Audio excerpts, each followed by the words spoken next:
Peace and love, peace and love. It's your brother Garfield in the building. And today, ladies and gentlemen, I got a special guest, and that's my brother Reggie. And he's going to drop some information today for the family. And I'm just waiting for him to jump on so that he could do his thing. And I want to say peace and love to everybody. We haven't been live in a while, but let me put the, hold on there. What is this? No, the wrong channel. Wrong channel, wrong channel, wrong channel. Channel, switch accounts.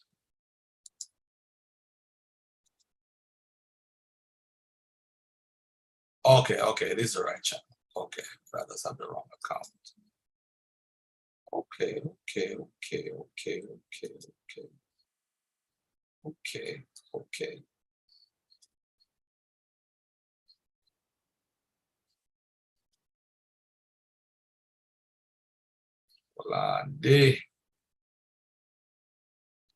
Let's switch my account. Here we go, Brother Garfield podcast. All right. Channel. We good. All right. So we good. I'm just waiting for Brother Reggie to jump on and we could do what we do. All right. Here's my brother Reggie. He's been admitted in, ready to put on a Soundboy killing. That's Reggie for you.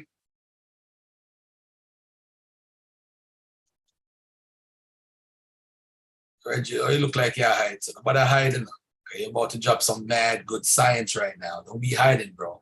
No. I just want to make sure that the title says that Isis was not a virgin, not born a virgin. Okay, Brother Reggie destroys the Kemetic lie. Isis was born a virgin. That's what I put. Right. I don't want to change that. She, yeah. Isis was. Say it again. I said, Brother Reggie destroys the Kemetic lie. Isis was born a virgin.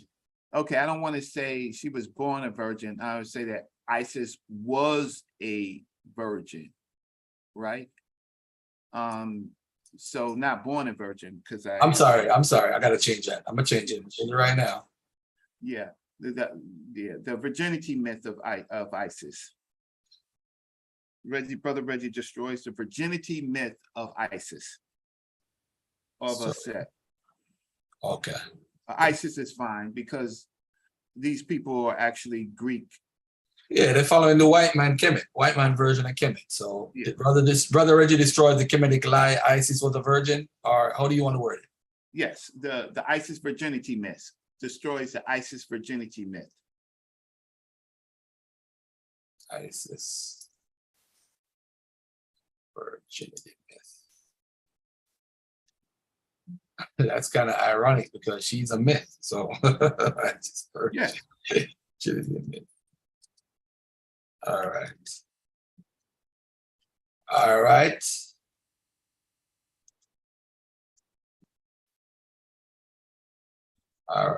Here we go. All right, that's changed. Yeah. We go back to the video. All righty. How's everybody out there doing, by the way? I'm going to mute my mic. I'm actually going to make you the host, Brother Reggie, so that you are in full control. Okay. All right. Yeah, I'll make you the host so you can do whatever you want. I have no say in this. You could put up your disclaimer. The views and opinions. Nope. The views and opinion with Reggie, I agree with 100%. I ain't gonna do that. Let me say this, by the way, too. I'm working on an article, a presentation called "Is Kemet the White Man's Religion?" And what it is, it's basically showing the root of how Kemet came into the conscious community and where the roots are. Because if people don't know that, it's a shame that a lot of the stuff that we hold on to comes from people who are not from our community. Sekou, I see you in the chat. Just to let you know, me and Brother Rawborn are doing a show Saturday or Friday night about you, and it's called The Lies of Brother Sekou. Okay? We caught you in a couple of lies, my brother. We caught you in a couple of lies that you told. You flim-flammed us with the French, and we got somebody to translate the French properly for us. So we're gonna deal with that. All right. Smash Rockwell said, "Good luck." Yeah, all right. Don't worry about it. You're gonna be on my side when I'm done. But anyway, Brother Reggie, the floor is yours, and I'm gonna mute my mic and I'm out. Do you, brother? All righty, so let's just do this. All right, peace and love and power for the best interests of our people. Let me reintroduce myself. My name is Brother Reggie, a student of many of the greats, a direct student of many of the greats, one of the last between this new generation and the old generation. And when I mean old generation, I mean the scholars themselves and my peers, my older peers that are my brothers and sisters, right? I have spent a enormous amount of time working in the Association for the Study of Classical African Civilization, among the other greats that I'm talking about, led by Dr. Jacob Carruthers, Dr. Malana Karenga, Dr. Leonard Jeffries, Dr. Asa Killiard, and Professor Small and others. So that's my resume, right? I got a real resume. Why not hide it? Because it seems that people have been popping up that don't have longevity. My conversation today, presentation, is killing the ISIS virgin like Mary myth. And so let's just let the games begin. So let me just share my screen.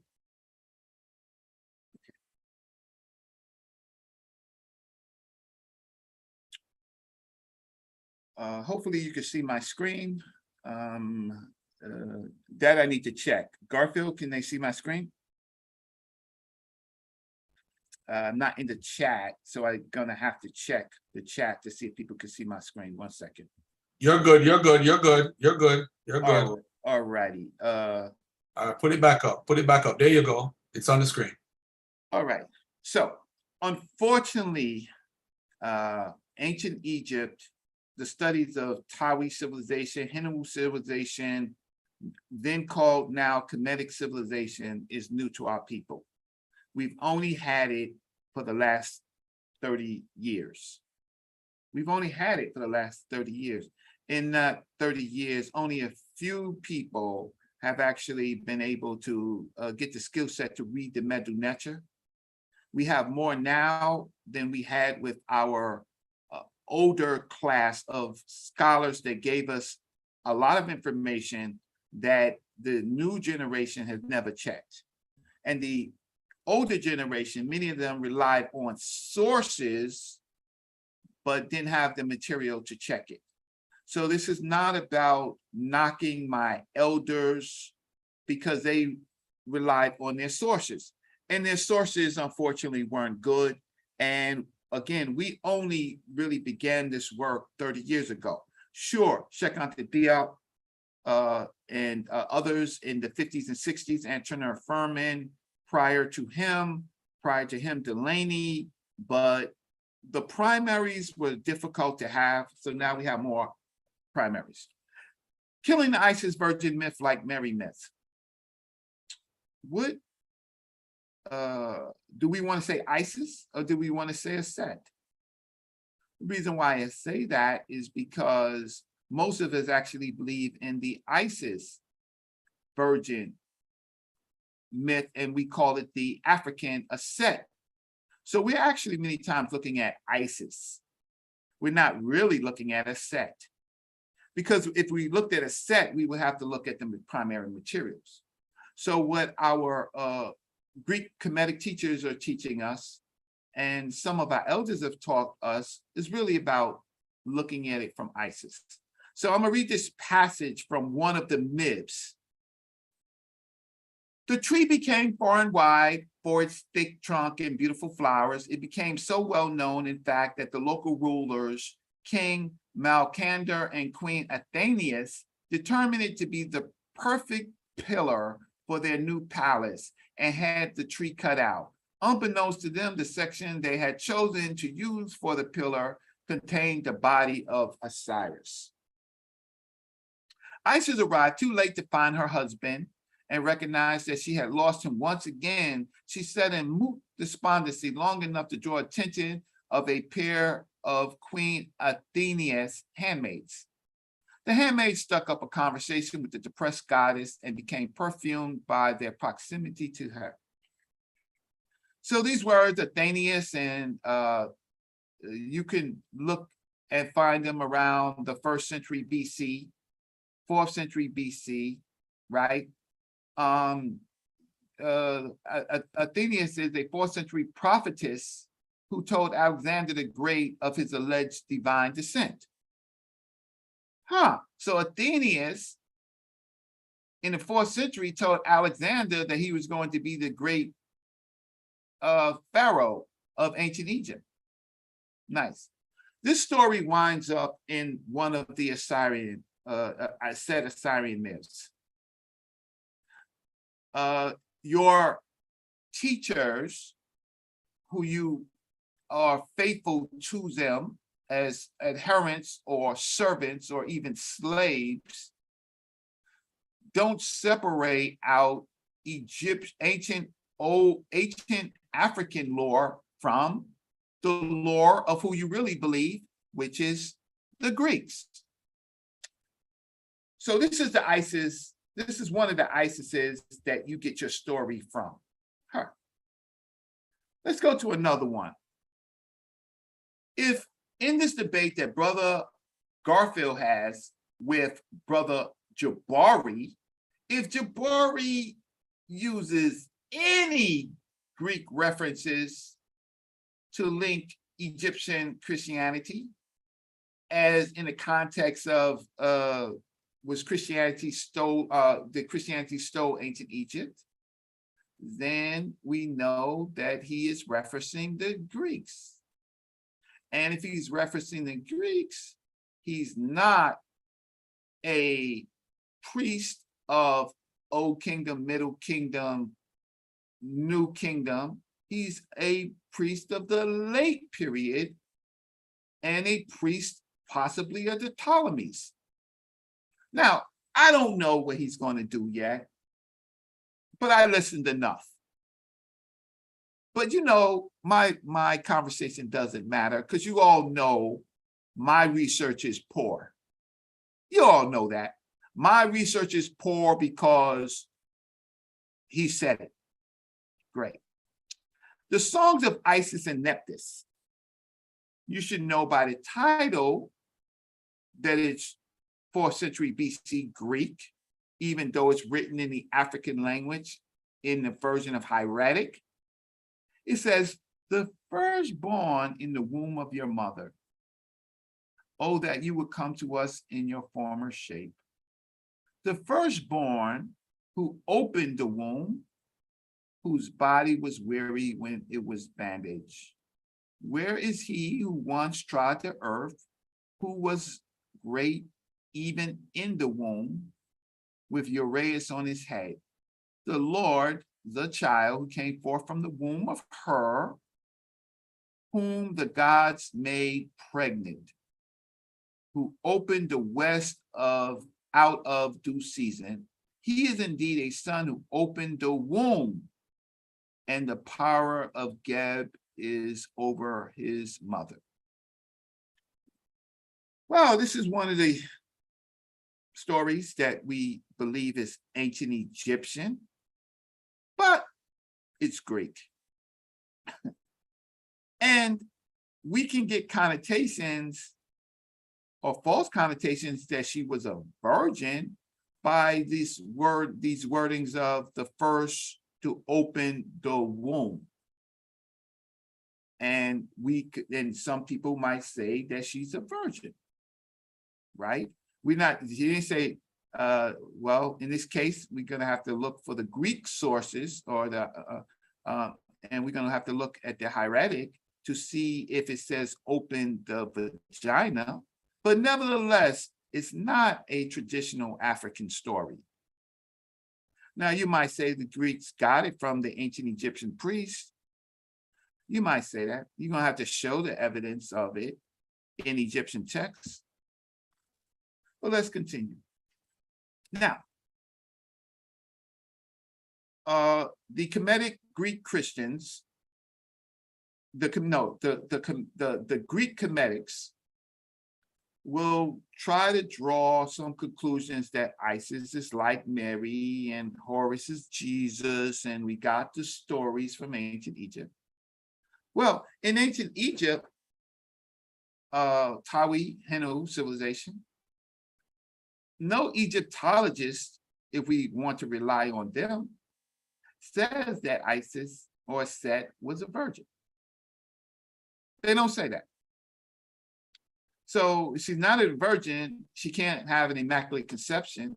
She may have a magical birth, but we could talk about that later. So, did a Set have sexual intercourse, or did she have just a magical birth without sexual intercourse? Well, let's see what the studies say. Life and culture in ancient Egyptian Near East. Seth managed to get hold of Osiris' body again and cut it up into 14 parts, where he scattered it all over Egypt. Then Isis went out to search for Osiris a second time and buried each part where she found it, hence in the many tombs of Osiris that exist in Egypt. The only part that she did not find was God's penis, for Seth had thrown it in the water where he had been eating it. So even in this story, so it says Isis therefore fashioned a substitute penis to put in its place. So she had also had sexual intercourse with Osiris after his death. That's not me, that's the author, which resulted in the conception of the birth of the posthumous son, Harpocrates, or Horus Ked, Horus the child. And we get that sourced from another section, romancing the Oriental gods. Isis resolved to hide the sarcophagus, but unfortunately Seth stumbled upon it one night while out hunting. In a fury, he removed the body and ripped it open into 14 parts, where he possessed the scatter about the entire country. Isis then began a sad tour up the Nile, protected by the crocodiles, in order to locate the pieces of the disassembled brother husband.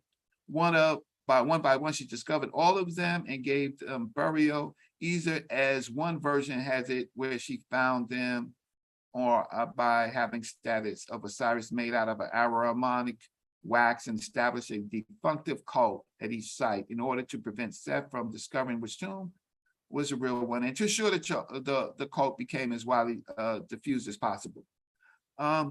We get this story from Diodorus Siculus, Strabo, Cynic, superstition in that source. So we know that that's a Greek source. But you hear over and over many of our elders who we don't, if the elders who had passed were alive, we would ask them to show their sources so that they could correct it for the people. If they were alive. If they're not alive, we leave it based on they were using these same sources. Because Seth had tossed it into the Nile, so she makes a replica and sets it up for worship, which continued down to Plutarch's day. So we're looking at not your ancient Egyptians, we're looking at the people who conquered ancient Egypt, and the Egyptian priests who did not want to die and go to the afterlife and have their heart weighed by the feather of truth, work with the foreigners, worked hand in hand with them. And they gave him a story. So it was not, well, Garfield will have to show, Garfield will show that it wasn't stolen, that the ancient Egyptians priests gave to survive, because they didn't really believe in the afterlife, the foreign kings. And that continued down to Plutarch. Barbalesco, Egyptologist at Brown University, drawing on contemporary funerary papyri, show her as a kite hovering above Osiris. And this is interesting. Who is revived enough to have an erection and impregnate his wife? The great goddesses of Egypt. So again, Let's Go is saying that she had sex. She wasn't a virgin. Francois Donard said after having sexual intercourse in the form of a bird with the dead god she restored to life, she gave birth to a posthumous son. So Francois Donard said she had sex. Richard Wilkerson says, through her magic, Isis revived the sexual member of Osiris and became pregnant by him.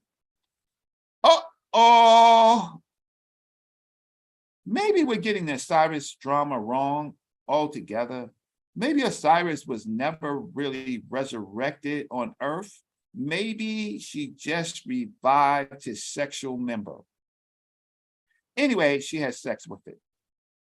Geraldine Harris Pinch said Isis already knows that she is destined to bear a child who will be the king. In order to bring this about, she had to revive the sexual powers of Osiris. Just as the hand goddess aroused the penis of the creator to create the first life. You're talking about the spittle and the masturbation to create life in one of the cosmologies. Egyptologists say that Isis and Osiris, or Set, and Usir had sex. If you have a problem with what I said, you bring the sources that say that they did not have sex, and I'm going to show you why you will fail. So don't even look for it. Researchers with Christian filters and comedics who rely on past teachings without researching have made the fallacy of analyzing a Set, the mother of whore, with Mary, the mother of Jesus, in the context of a virgin state. Mary, the mother of Jesus, was an immaculate conception in their faith. That's their faith. Immaculate conception is Roman Catholic dogma that interprets that Mary herself was born without sin. Thus, Jesus' birth was from a sinless woman. Further, Mary being a virgin is necessary for her sinless and his sinless. But that's Roman Catholic dogma. Maybe you're still Roman Catholic. Maybe you just can't get it out of it, right? Some of you, Baptist, Roman Catholic, your pastor made such an impression on you. It made you stupid. We already know that the Immaculate Conception is Roman Catholic dogma and an add-on for their purposes. You can look up the definition of Immaculate Conception. We've done that several times. It's dogma. It doesn't even exist in their text. It's an add-on. Researchers noticing the story of Isis and Set having a magical birth of horror sought to tie the two. Researchers, and may I say pseudos, and some of our elders. The problem is that there was not the dogma of the Immaculate Conception around when the ancient Egyptians fashioned their story. Now, let's apply some terms to the African context. So maybe we can render the African term to just one young woman who has not become pregnant yet or available for marriage, right? But that's not the same as being a virgin. European scholars studying classical European civilization and Greek civilization will make the connection, but I haven't found a textual source with a Set as a Hawamwet in the context of conception. What text do we have that talks about the conception directly, that links the word Hawamwet, which means maiden, to a virgin? So maybe we should analyze the concept of Hawamwet to be closer to fertility, which is concepts in Africa from the beginning, rather than virgin, which sits largely in the European context, right? their chastity, their virgin, their religion, you're still Christians. So you think like Christians. But in the African context, it's a little bit different. So this what I'm saying sits well with ancient Tawi myths of a Set, Hawat, Sekhmet, and other female deities, that they are fertile. And the way I want to look at this is African ancient Egyptian language is built on connections, and philosophy is built on forces. And it's also built on something called zoomorphism. So that's where humans take the qualities of animals, right? So the word Hawamwet has a counterpart of being a young, youthful woman, but a counterpart of being a young lioness. Now, in Africa, the young lioness female is fierce. She may have had sex many times, she's just not pregnant yet, but she's a fierce hunter. She's usually on the front line, right? And so that would be a title that you associate some of the deities with. So again, she might have had sex with lions, male lions many times, she's just not pregnant. Hawamnet is associated with that female lion, that type of female lion. There's another lion, female lion, but she has cubs. She's usually not at the front line. She's tending to her cubs and the cubs of the rest of the female lionesses while they're on a hunt from hyenas. She's fierce, but she is already known to be penetrated because she's had a child. The other ones, it's just unknown whether or not they have been penetrated, but she is also a violent female lion. And Africans will look at the qualities of lions and other animals to give it to their gods and their people. So to check, we might want to check zoomorphism, we might want to check the meta-nature. So I'm going to get to that. Now, let me tell you not so read former Christians about conception in Africa. Do the ancient Egyptians, ancient Africans, do they believe in the sperm and the egg? Maybe we'll come back to this on question and answers. Do they believe in the sperm and the egg? No. Ancient Egypt does not believe in the sperm and the egg. They don't believe that the sperm and the egg unite to create a child. Ancient Egyptians believe that the male member ejaculates a whole human into the womb. I guess you didn't know that. Huh. So let's see what, you don't have to believe me, because my research is poor, and you rely on people that give you Greek material instead of primary material. And now on September 17th, we will see one of them being caught. But let's just see. And Marcy Roth, noted scholar, written many materials. She writes, this belief that woman is largely responsible for fertility persisted in European even through early modern times. In England, for example, as late as the first years of the 19th century, a woman's pregnancy was thought to invalidate a claim of rape, since it was believed that women could not conceive unless intercourse was consensual. This belief is essential, credited women with control over conception and consistent with the Western assumption that the power to create new life resides in the female. Well, we're European trained. We all believe that. Women have, at the end of the day, in all these faves, if the woman conceives a child, it's her fault. She's responsible, right? So she has to go through trials of rape, but not the men. That's in India, that's in places of the Arabic countries. maybe a few places in Africa, largely in Europe, certainly in America. You get raped, you got to take a rape kit. Okay. But ultimately in the United States, they just knocked down Roe versus Wade, and they put it back on the female. They don't, the female has to carry the rapist child, right? She has less control.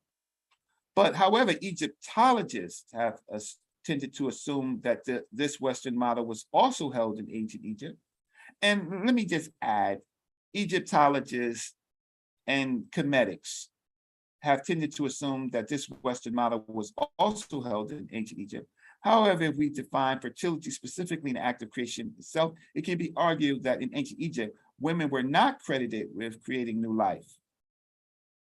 Instead, the creative role is attached exclusively to the male sex, whether it's a god or human. This association could be clearly seen in the language where the verb that we translate as to conceive a child is the same as the Egyptian verb used to receive or to take. In the Egyptian view, then the woman receives the child already fully created from the man. I bet y'all didn't know that. This view is stated explicitly in acknowledging him to art and praising the God as creator of human life. The hymn says that he has planted seed in a woman and made the sperm into a person. So, in ancient Egyptian thought, you can't be a virgin and have a magical birth. You can have intercourse with gods or humans, but you have to have intercourse because it's the male that shoots the whole person. So Christianity is not equivalent to African or ancient Egyptian thought on that. Christianity did not steal that, but it's actually made to look like that because guess what, family? You don't know enough. Now, I'm just going to illustrate that point. Oh, we come to the famous Hebrew dagger of ISUPK and what happened on Kemet on Trial and others, where you have Geb, the father of the gods. And how I know it says that? Because it says it here. Geb, he is the father of the gods, right? I'm not going to do the meta nature transliteration and make it language, but this is Geb, and he is the Etaf, the father of the Neteru. He's the father of the gods. And here's the child that he is going to shoot into his consort. Fully formed, right? Fully formed human is going to be shot into his consort. Oh, well, she may have been a virgin before conception, but she is definitely going to have sexual intercourse because this is basically kind of a mounting type of, without actually having the sex shown. Okay. So this was not stolen from Christianity. What it was remixed, and you, my family, would never look it up or never even think about it until Brother Garfield challenged Brother Jabari on what Brother Jabari may be saying is ancient Egyptian, but is really Greek, Hellenistic, Persian. And they use more of that thinking to create Christianity than they used Africa. So This part is not stolen. Let me just continue. Now, some of you ancient Egyptologists, Kemetologists, Egyptomaniacs, you think that ancient Egyptian religion is pure. It's not pure. Over and over again, you've had groups of people come into Egypt, and sometimes, depending on who they were, sometimes mixed people who become kings, sometimes the wives whispering in the ears, sometimes the priest's wives. Ancient Egyptian, Old Kingdom, Middle Kingdom changes. We have an important story. One of the stories that you use to talk about Isis, Horus, or Set, if you want to be fly like you do, is the contingents of Horus and Seth. Right? You like to use some of that element and those elements. I'm going to tell you an element that you don't use. Well, there's a woman named Anat. She's the Canaanite god. She enters into Egypt in several periods. The 19th dynasty is the period where we're most interested in. Egypt is changing rapidly. You know, a lot of kings is having going to the strip joint in the Delta, having foreign wives. A lot of mixed children are being born. A lot of stuff is happening in the 19th dynasty. But all ancient Egyptian is ancient Egyptian. Just say ancient Egyptian and brush your teeth is all ancient Egyptian. Even if it was modified out of the original belief system, it's still ancient Egypt. Well, Anath, let me just read what I wrote.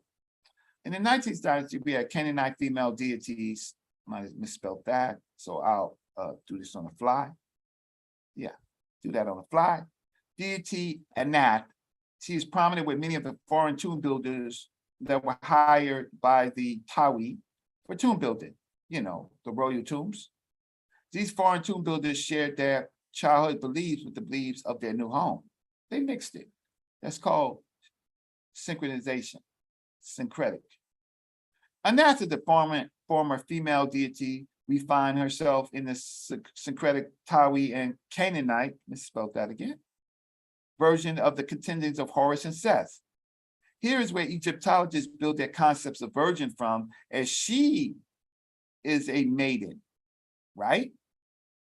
Now, she's also a maiden, but she's a young woman, but she's also a virgin. So this goddess, Anas, is distinguished for her heroic spirit and courage. She is a mighty fighter who devastates her foes and loves to bathe her feet in the blood of those she has slain. She is a loyal sister to Baal, supports him in struggles against Ma'at, inflicts terrible blows upon the Confederates of Ma'at, and when Ma'at succeeds in slaying Baal, she avenges him with unrestrained fury. In order to support Baal's demand, she behaves insolently. Right now, like all other female deities, Anath was associated with the idea of fertility. I agree with that. This explains why, despite her dreadful cruelty and foe, she was regarded as a goddess of life and an ally of Baal, right? Now, thinking here that I might have left it out, but a customary epithet applied to her in Ugaritic writings. Who is really your daddy when it comes to this, right? Because you Kemetics don't read, is Bitlet, the virgin. So Anath is a virgin. So from the 19th dynasty on, when Anath comes in, we get the concept of virginity.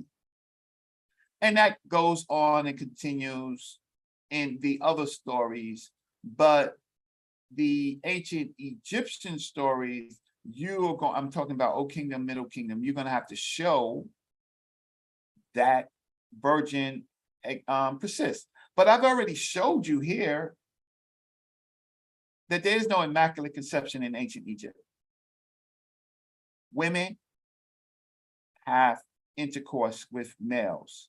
That's their job, and males have a job. We have a job to seed the women. But the ancient Egyptians didn't believe that the sperm contained the full man, and it relied wholly on the man to produce the children. So you're going to have to come back and go into your religious centers and your places where you teach pseudo information, and you're going to have to regroup. Now, so in the contingents of Horus and Seth, and I know research is boring, and I know I'm boring and I'm poor, but I'm giving you my sources.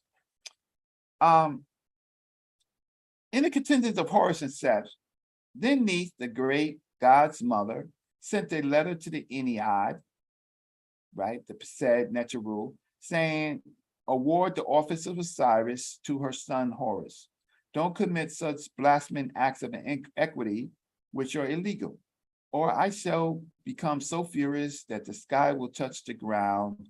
The universal Lord, the bull who resides in Heliopolis, ought to be told, enrich Seth in his possessions. Give him a Nath and Astarte, your two daughters, and install Horus in the position of his father Osiris. Oh, shoot. Astarte and Anath are daughters of the great bull. Canaanite deities and their concepts in the contingents of Horus and Seth is part of ancient Egyptian lore. So when we start reading concepts, looking for, searching Isis and the Sed and Mary and Jesus,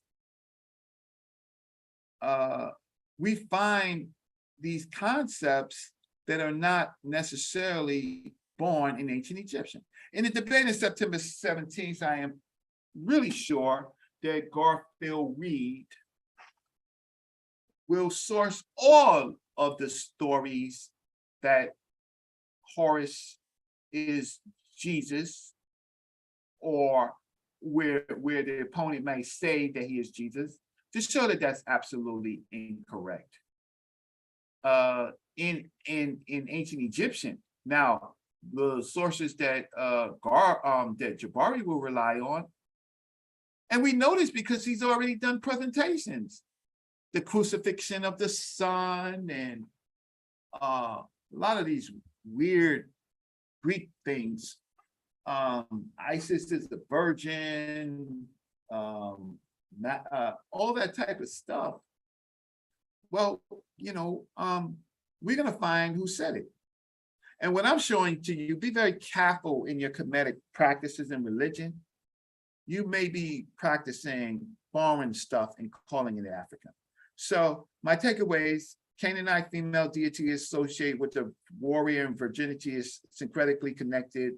I like this because I can syncretically connected to the text of Horus. So ancient Egypt at the point has foreign influence already, even at this early point. Horus is not without sin. He disrespects his mother. Oh, and he cuts her head off. So where's this part? Over here. Oh, what is this in which had arrived having no head? So Thoth told Pre-Harakti, my good Lord, that is Isis, the great god's mother, after Horus, her son, removed her head. So in this story, a Set comes into the meeting with no head because her son, who obviously is not sinless, cut his mother's head off.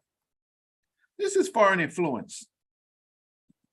If it's not foreign influence by Canaanites and their storytelling, show a contingents of Horus and Seth where this didn't happen. My point is that ancient Egypt, as we know it, had been changing. We know it changed during the time of the Hyksos. We know it changed. So ancient Egyptian religion is not pure. Family, it's not pure. It changes at some point, and the stories change. And stories are like movies.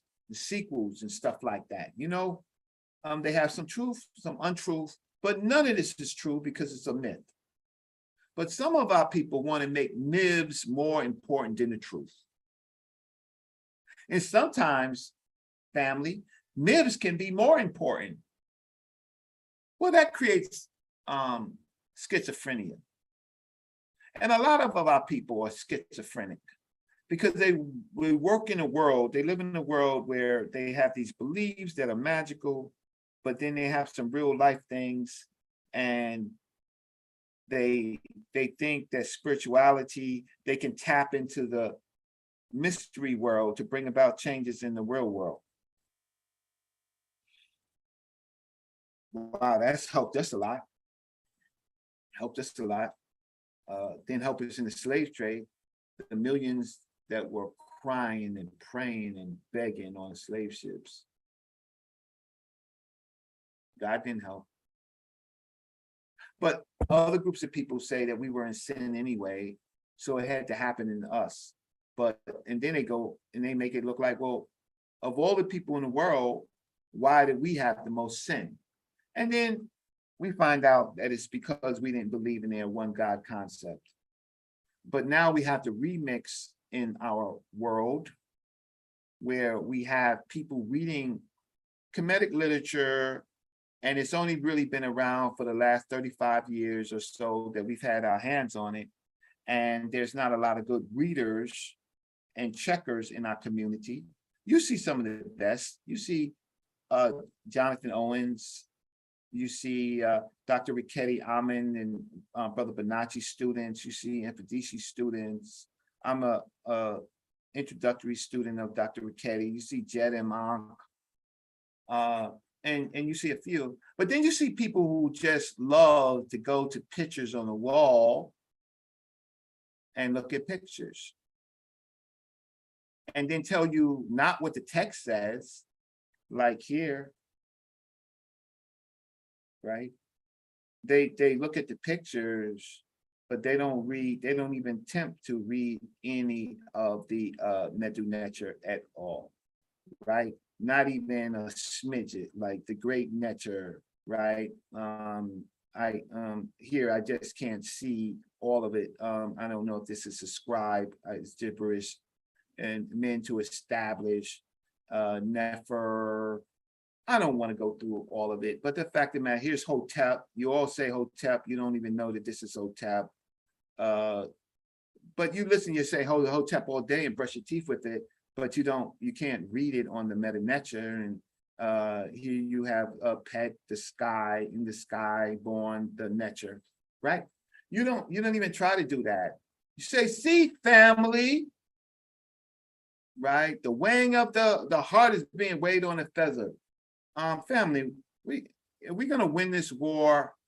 We only battle among ourselves to get better, to have conversations with people who are the leaders of these churches. I'm talking about the Catholic Church, the other the Islamic churches or mosque, the Hebrew temples, to show them that the great damage that they have done to our people, and they can't have our material. And the only way we can do that if we can read.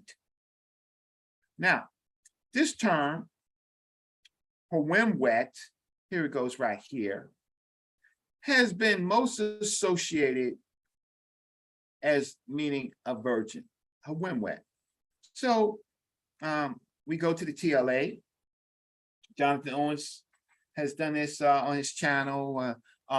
Shout out to Uncle Keck and the Pseudo Killers. I think they have pulled this up because they're using the TLA now. Funny, a lot of people using the TLA, but we don't see, we have now thousands of shows on ancient Egypt, and we don't see the Kemetics, the ones that call themselves the Kemetics Enshrined. We don't see them reading.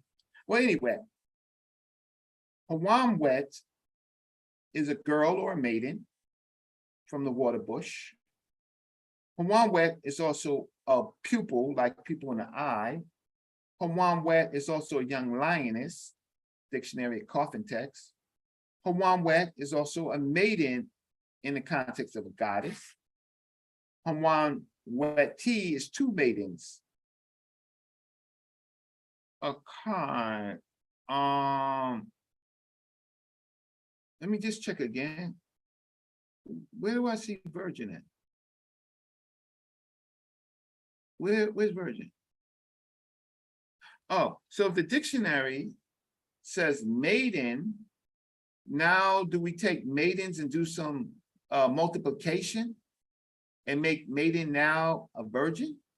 Because right here, I don't see any virgin. Hawan wet is not associated with virgin.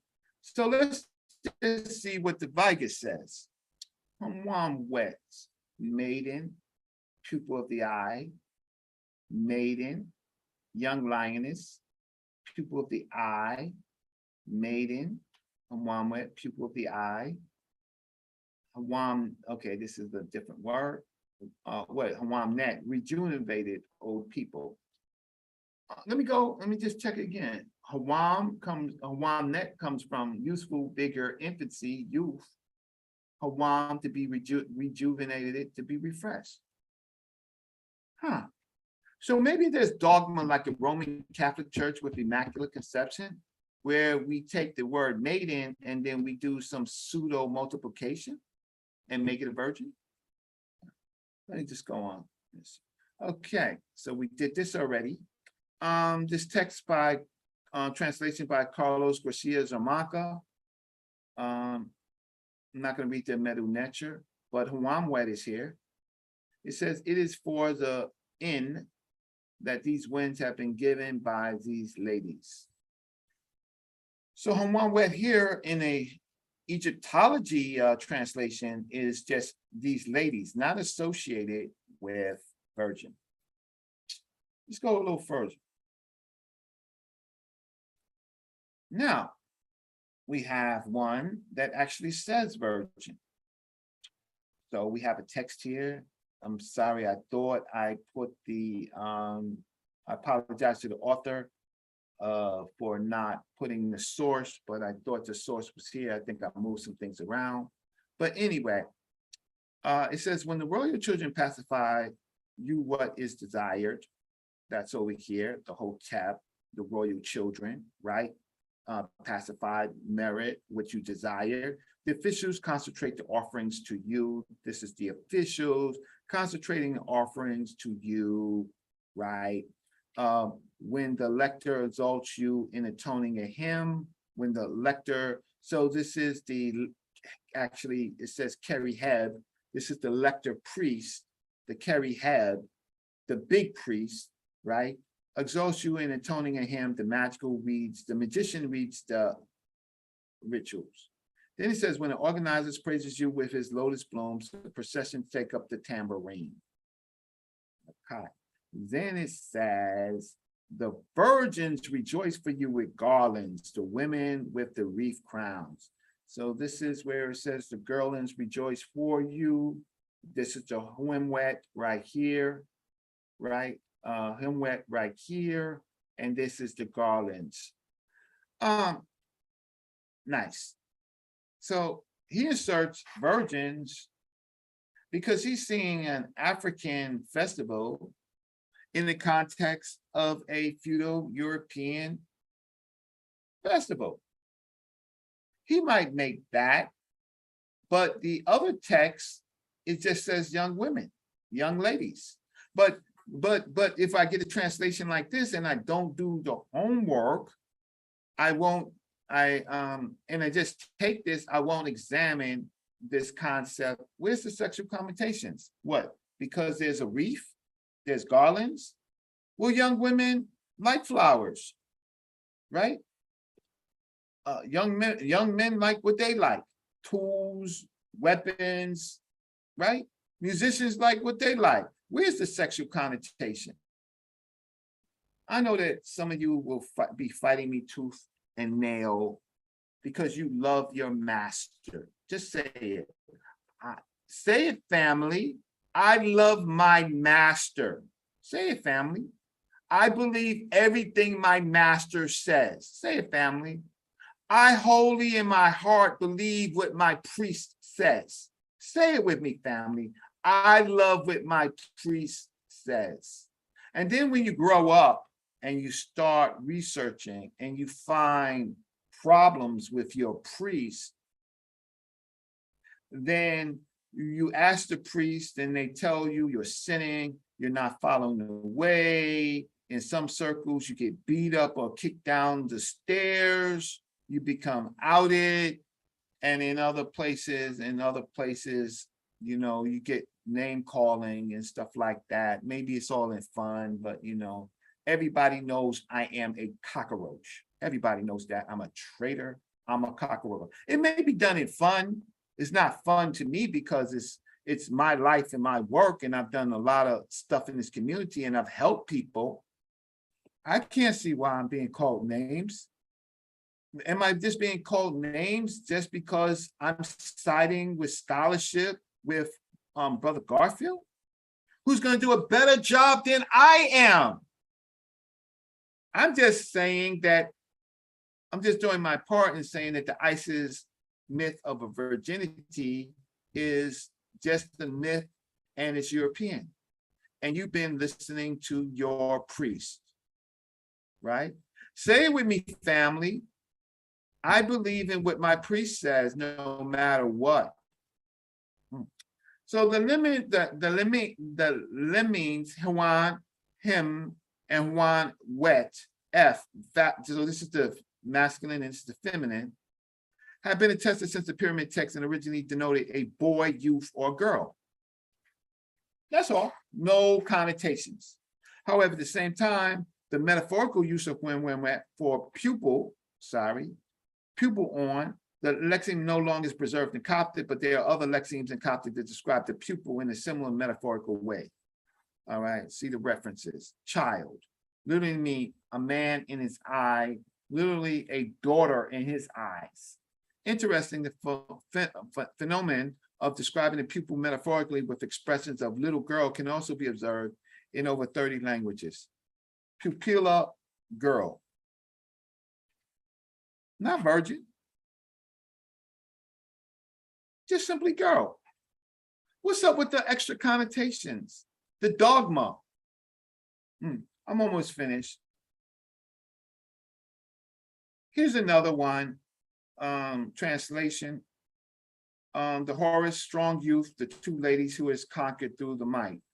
All I'm really concerned about is over here, Hor, right? Hawanet. That's all I'm concerned about. Reading the meta nature, Hor Hawanet.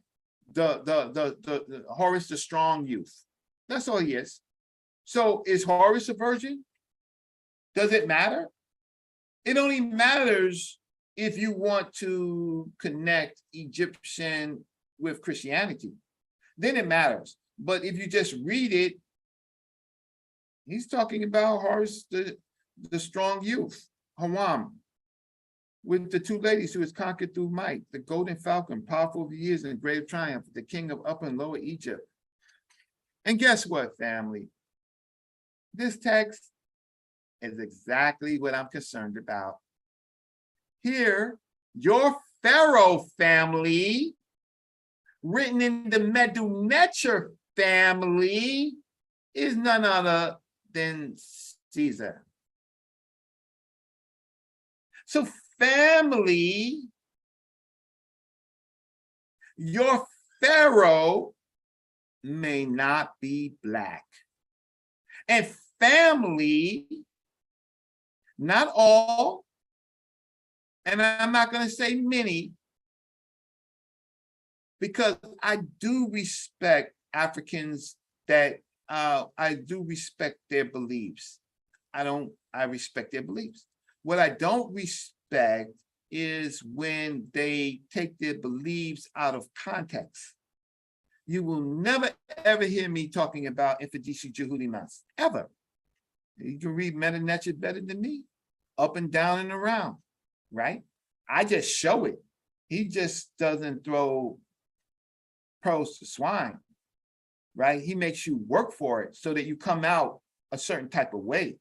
I don't mess with Hassan Khan. We don't disagree every now and then. We joke. You know, I don't believe in I'm not a fan of pyramids. Everybody know that. And and stuff like that. So we have back and forths of issues like that, but his research and scholarship, I don't have a problem with. But here, family, your pharaoh is a foreigner.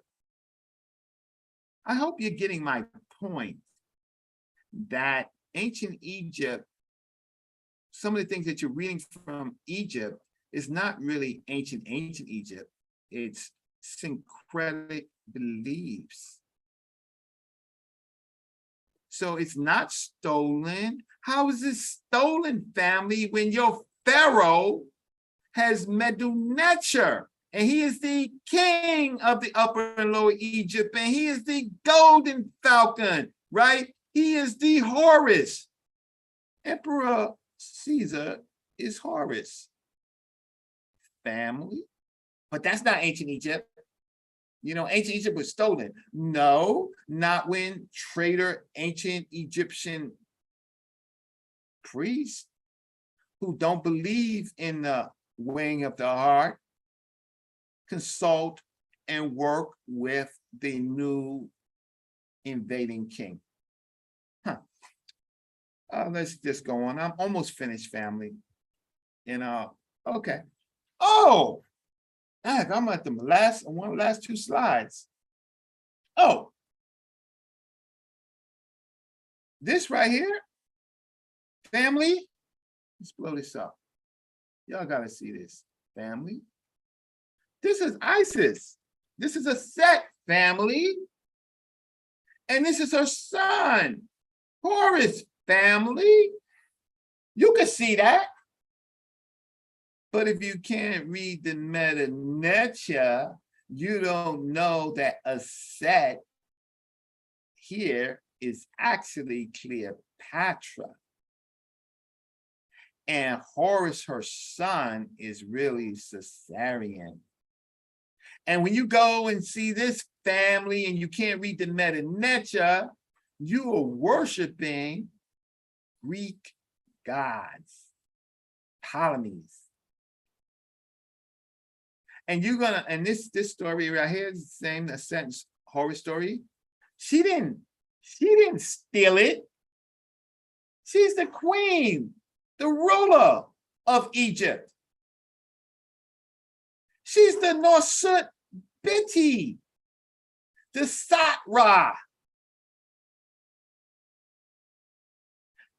So you see how these stories move from cultures and cultures. So I think I'm gonna sum up. I really just wanted to talk about here fertility and the Virgin and Alliance, which I really did. So I'm going to take my beating because I'm a poor scholar. So I'm going to stop sharing my screen. And I am I'm pretty much finished, Brother Garfield. I know you don't agree. I know you don't agree with my my presentation. I think I had to take the other side of this one. Do me a favor, pass the host back to me so I could let these people in. I know they're lined up to come in. Just click on the link and it's going to say host. And matter of fact, no, don't worry about it. I got it. I could reclaim the host. Don't worry about it. I don't need to do it. All right. Hey, peace and love, everybody. I hope you guys enjoyed the presentation. If you would like to come in and have a conversation with Reggie about what he said, come on in. Hey, can you put in my Cash App? Because you know what? I don't know how to do it on Zoom. We're on Zoom. Can somebody put in my Cash App? Let me just go to YouTube. Look. I can buy a nice lunch and stuff like that and continue my work. So I'm gonna put in my Cash App in the chat. If someone doesn't beat me to it and your mods can help me. But you know who I want? I want comedics. I don't want Hebrews or none of those. I think Sekou was disagreeing with you. I don't know why. Basically, you're presenting why the term virgin doesn't make sense in the context of the word maiden on the Meganetta. That's all you're saying. So the word, it does say the great maiden, I think, right? But the translation of, or the definition of maiden don't mean virgin in that context. Is that what you're saying? Of course. I thought that made sure clear. I mean, he's I mean, who cares? You know what I find funny, bro? Who cares what he says? For years, hold on, brother Reggie. For years, people debate this whole thing about virginity, right? And they read the story, and Jonathan Owen said something very important. The Magi, shout out to the Magi, by the way. He said it's written with an anthropomorphic sense. You know, you get the idea. But the thing is, we're giving these characters in a story age. So we're making her 40, we're making her 30, we're making her 50, we're making her all type of ages, and we don't know what age it is because it's a story, it's a mythical story, and there's a message behind the story. But it seems, and I say this to everybody, without Christianity, you would not be making these claims for Kemet. Think about it before you respond to that. Without Christianity, you would not be making that claim for Kemet. Nobody's running around 5th century BC saying Isis is a virgin. Nobody's running around 10th century BC saying Isis is a virgin. Nobody. It's all because we are now, you see, we love Kemet because Kemet is what took many of us out of Christianity. So we hold on. When you get out of an abusive relationship and the person who take you out, you credit them for a long time, you know? But let me get these guys in here. Official Law Squad. I hope you're not coming on here to say Reggie man with Jabari. That's tired, bro. We tired. This is not about Jabari. It's about information. All right? Let me respectfully. Wait, give me a second. I'll listen to you. Give me a second. Okay, go ahead. I'm sorry, I'm doing something. Yeah. Because I haven't checked the chat. I don't check it. Yeah. So. Okay, so I can listen. Like the video. All right. Reggie, you got to turn YouTube off. Huh? I think I hear your YouTube in the back. But go ahead, Official Law Squad. Go ahead, brother. Now you called me out for exactly what I was gonna say. I got that. Hold on, no. Let me say it up. Let me just get it out. You don't even know what direction I'm gonna go with my comment. All right. What I was gonna say is, I agree with you, but it's hard to deflect from that when we're all intelligent adults here and we can hear the pot shots and the jabs. So when we're having when we're listening to the dialogue and we're listening to these different platforms where the information is being disseminated and even shots, indirect or direct, are being thrown at the chat room. Oh, you're God, you're Pharaoh, you're this, you're that. Mm-hmm. Oh, you're priest. Mm-hmm. It's kind of disingenuous to it, respectfully, to say y'all better not come in here and talk about the Jabari incident when we hear the pop shots going on during the presentation. Well, that's between him and Jabari, though. No. I understand that, but it takes. No, let me speak to you. From the information. Let me speak to you, brother, directly. Right, I'm gonna speak to you directly. I'm fine with that. It's you don't gotta be aggressive about it, though. It's been okay in this community to take pot shots at Christians. It's been okay in this community to take pot shots at Hebrews. You have show after show after show, right? Throwing them in the river. It's okay to take pot shots at Islam.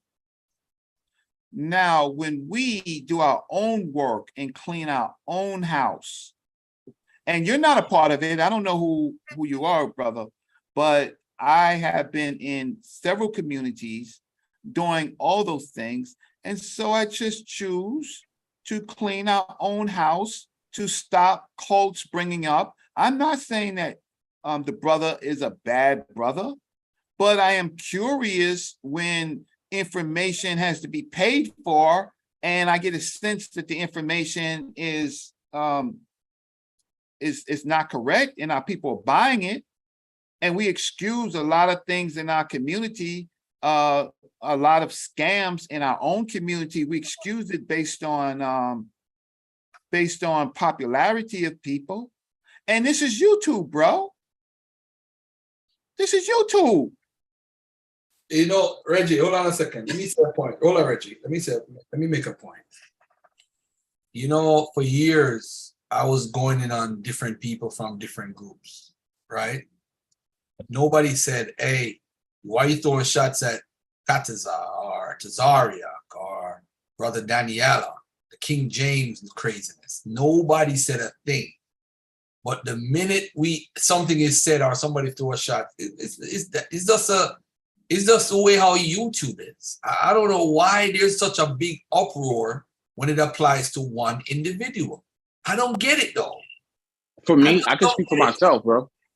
Go ahead, my brother. I don't even have an uproar about it. I look at me. I'm from the Bronx. I've said that to you before. I'm from the Bronx too.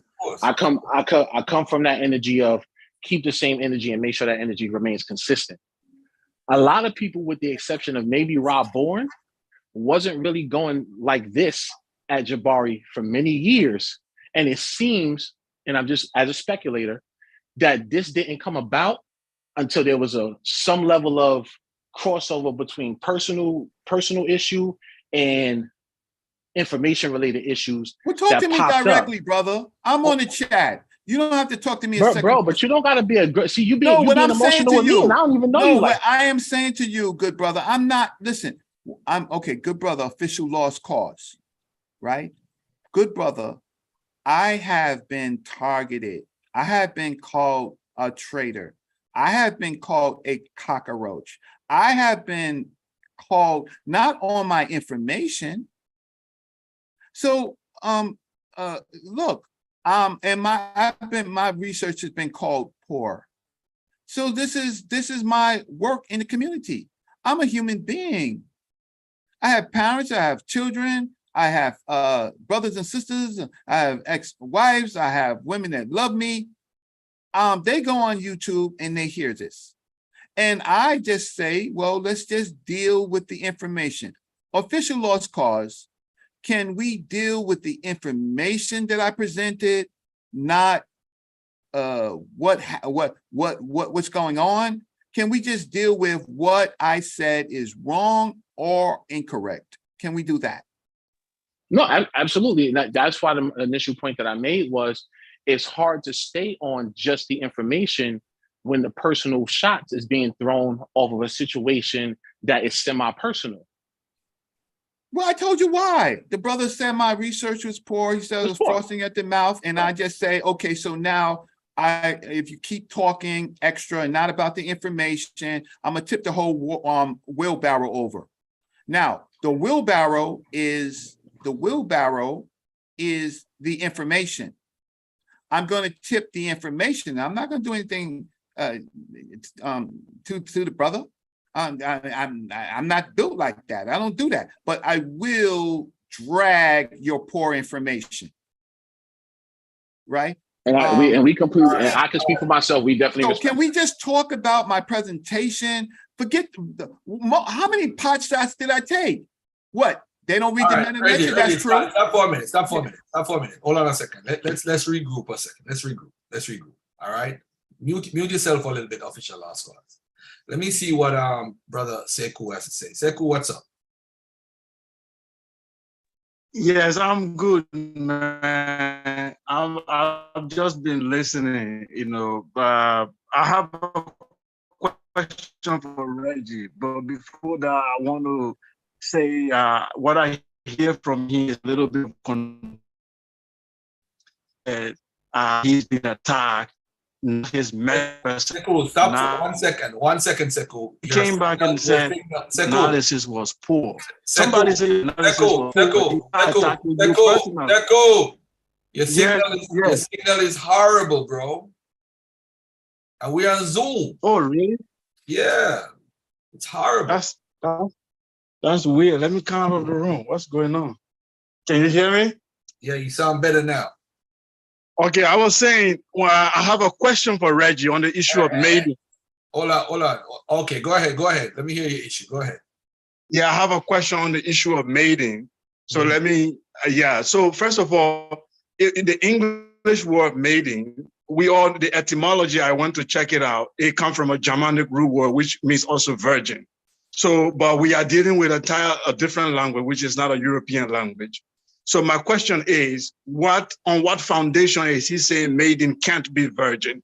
Is it because he is a scholar of Medu language, which he speaks and understand the cultural, the way the people speak in terms of their culture, that a certain word cannot have another meaning that we have in English? For example, many African language that I speak, Hausa, Madinka, so in all those three words, a young lady, which is Sunkuru, is the same as a virgin. One word, it means young lady actually, but when you use it in certain context, it means virgin. It's the context that matters, not the word. So if you are saying maiden is not virgin, on what are you standing on to say that? Is it the culture of the Nile Valley, or you think the English word itself? So I don't understand why you are making that differences. Well, can I ask you a question? Yes. How long have you been studying ancient Egypt? I've been studying ancient Egypt. I'm not an Egyptologist, but just reading normal writings of scholars. I've been doing that at least close to 2 years. How long? 2 years. 2 years? Not a formal studies. Yes. Okay. Yeah. How long were you a Muslim? Okay, not a. Hello? Yeah, for the Puna, not a. Yes.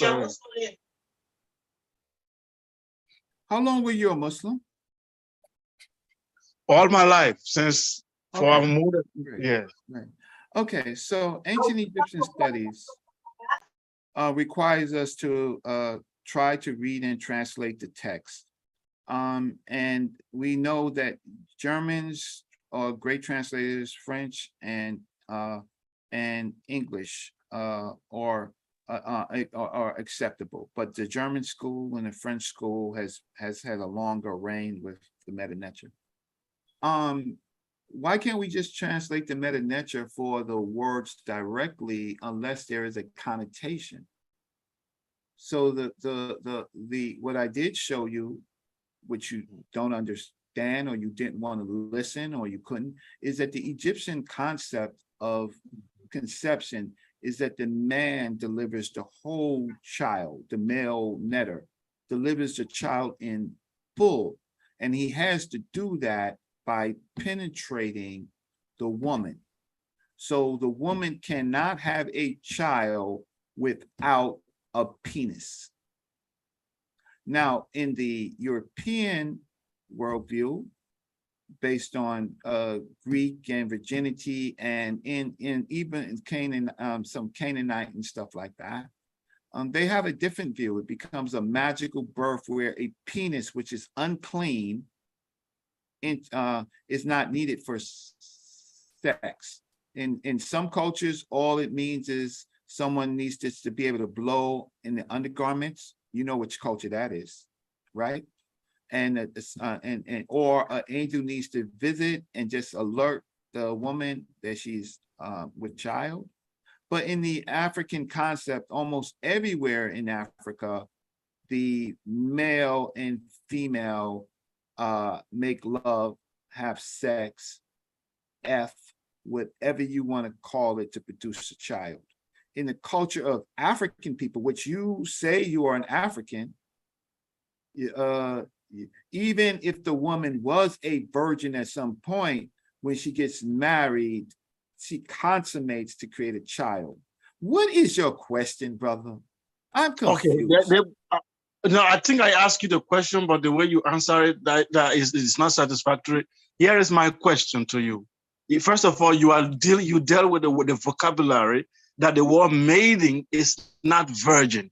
So I'm trying to ask, if we use the English language alone, the etymology for maiden, it go to the Germanic root word, which is virgin, is actually virgin as well. It can be used for virgin. But I'm asking you, when you said the medium letter word for maiden, it cannot be translated virgin. I'm asking, on what cultural narrative are you relying on? For example, in Coptic, what is the word? Because the Medu Neter, as we know, is not a spoken language. So they got all the words from Coptic So the Coptic word for virgin, what is it? Is it different from the Meduneta word that was used as maiden? That's what I wanted you to clarify. Because sometimes a one word can have several meanings. In every language is like that. That's what I'm trying. Cool. You know the best way to deal with this? I love the question you asked. You asked a beautiful question because that's the question that everybody has. So when they bring up the word, maiden, I'm gonna share my screen real quick. So I want everybody to see this. This is gonna answer your question real quick, right? Reggie, is it okay if I share my screen and show something real quick? Of course. All right. Hold on, let me bring this up so I could share it real quick. Yeah, I want everybody to see this because this actually applies to the question. He's asking the question that people in the audience are scared to come on and ask. And it has to do with the fact that if someone is said to be a virgin, how do you determine if the person is a virgin based off of the words and the dictionaries? All right, hold on 1 second. Let me take this off. Here we go. Virgin. All right. Can everybody see my screen? Right. All right. So this is the Mark Vigas dictionary, right? Mm-hmm. And what happened is the words that are in yellow. This is the Mark Vigas saying maiden, maid, right? If you look at the bottom, this is from a dictionary. Okay. Maiden. All right. So let's look at the dictionary meaning of maiden and synonyms. Regular English language, right? Mm-hmm. You see maiden, unmarried, unwed, single, husbandless, spouseless, celibate, whatever. The maiden void, synonyms. All right. You go down now. I don't know if you guys could see this, but in the archaic sense, this is why lexico.com, for those who do research on words, lexico.com is very important because sometimes it gives you an archaic meaning. Now, right. if the word great, I don't know how great your English is because you're African and that's not, English is not your first language. But Right. if you have a noun, right? Say, for example, it says a great maiden or a great virgin. The word great would mean it would be an adjective because it's describing how the person is. But the adjective can't be another adjective. I hope you understand what I'm saying. So if you say a great maiden, you would go to the noun meaning. So the noun in the archaic means a young woman or a young girl. And people don't fall into the trap of trying to figure out what age Isis is because people were marrying from the age of 12 in Kemet. It's not like today. It's totally different time period, totally different culture. So when you say great, we know great is an adjective. So the term adjective, you would not use it with a noun. You wouldn't use it with another adjective meaning. So the adjective would be virgin. That's an adjective. So you wouldn't say a great virgin and use back-to-back adjectives. I don't know if Reggie, you could add on to that because you know the culture better than I do. So I understand the rule you are stating right now is a grammatical rule in English language, right? Mm-hmm. Okay. But the question I asked is this, because I wanted to know the context in which maiden cannot be virgin. I know you gave this grammatical rule. I'm sorry, Seko. Hold on. You see what happened is, hold on. That thing in where it's written in, we got to ask ourselves when we look at the dictionary and the translations from the experts, do any of them translate it as virgin? I have never seen one. Okay. And then there's another word. Hold on. This is the point that I wanted to make. I'll follow up on That's a good point. Yeah. If you look at this, my brother, look at the screen. You see this word right here? Jonathan, Majaya talked about this before, and I think Reggie too. You see this word right here? Yes. This is talking about when you're taking somebody's virginity. So this is the word, this is the metonymy that they're using here. And then if you look here, right, you look at all the translations of the word henuet, or however you pronounce it, you never see in the dictionary, because the Vigas is like a collection of a bunch of different dictionaries. It never says virgin per se. But if you look at this word in the metonymy, it's talking about virgin. So if they really meant virgin, why did they use this metonymy to talk about taking away somebody's virginity because they didn't mean it in that context. I don't mention that, but I'm using my English mind, speaking mind, and my knowledge of grammar to try to make sense out of what they're trying to communicate. Yeah, but still, that's like using English rules. Listen, It's still I don't like want to. using Here's the thing. But what Listen, I wanted cool. to know, No, say cool. I'm talking. This is my show. You're a guest, right? I heard your point. I heard your point. This is not your show. I heard your point. We're getting ready to move on. I'm going to ask you, don't use English, don't use French. Pull up a text in the ancient Egyptian language and make your point with that. Otherwise, I'm going to have to move on from you. I'm not going to argue with I'm not going to, we've been called lots of names, Negro, nigger, and all of that. You can read the connotations and you can find out that maybe in fact, right. It's a question. No. No, wait, I'm asking a question. I came in here to ask a question. Well, I'm asking you how I want to answer the question answered. I don't want to speak about Greek every day here. I don't know what do you read Greek? Can you hear me? I don't want to argue English, French words. I want to look at the ancient Egyptian language to verify. Can you give me an example in ancient Egyptian that I can look at? Otherwise, next question. Okay, the next question is this. Since you are a scholar of ancient Egyptian history, my question to you is, we read in the myth, the English translation, for some of us who read the English translation, that the Osirian drama states that the husband of Aset died. And he died, and then she eventually got conceived after his death in the drama. Is that true, or was she conceived before Seth killed him, or she conceived after Seth killed the husband? That's what I wanted you to clarify. Okay, what I did was I read you 5 or 6 analysis from Egyptologists that in all of those 6 things, they say that they had sexual intercourse, either by not reviving Osiris, as we believe, just reviving his penis, or creating a wax-like penis, and in other connotations, a kite had sex with the penis. In all cases, there was sex. Can you give me, right, an example where that she had a baby without a penis?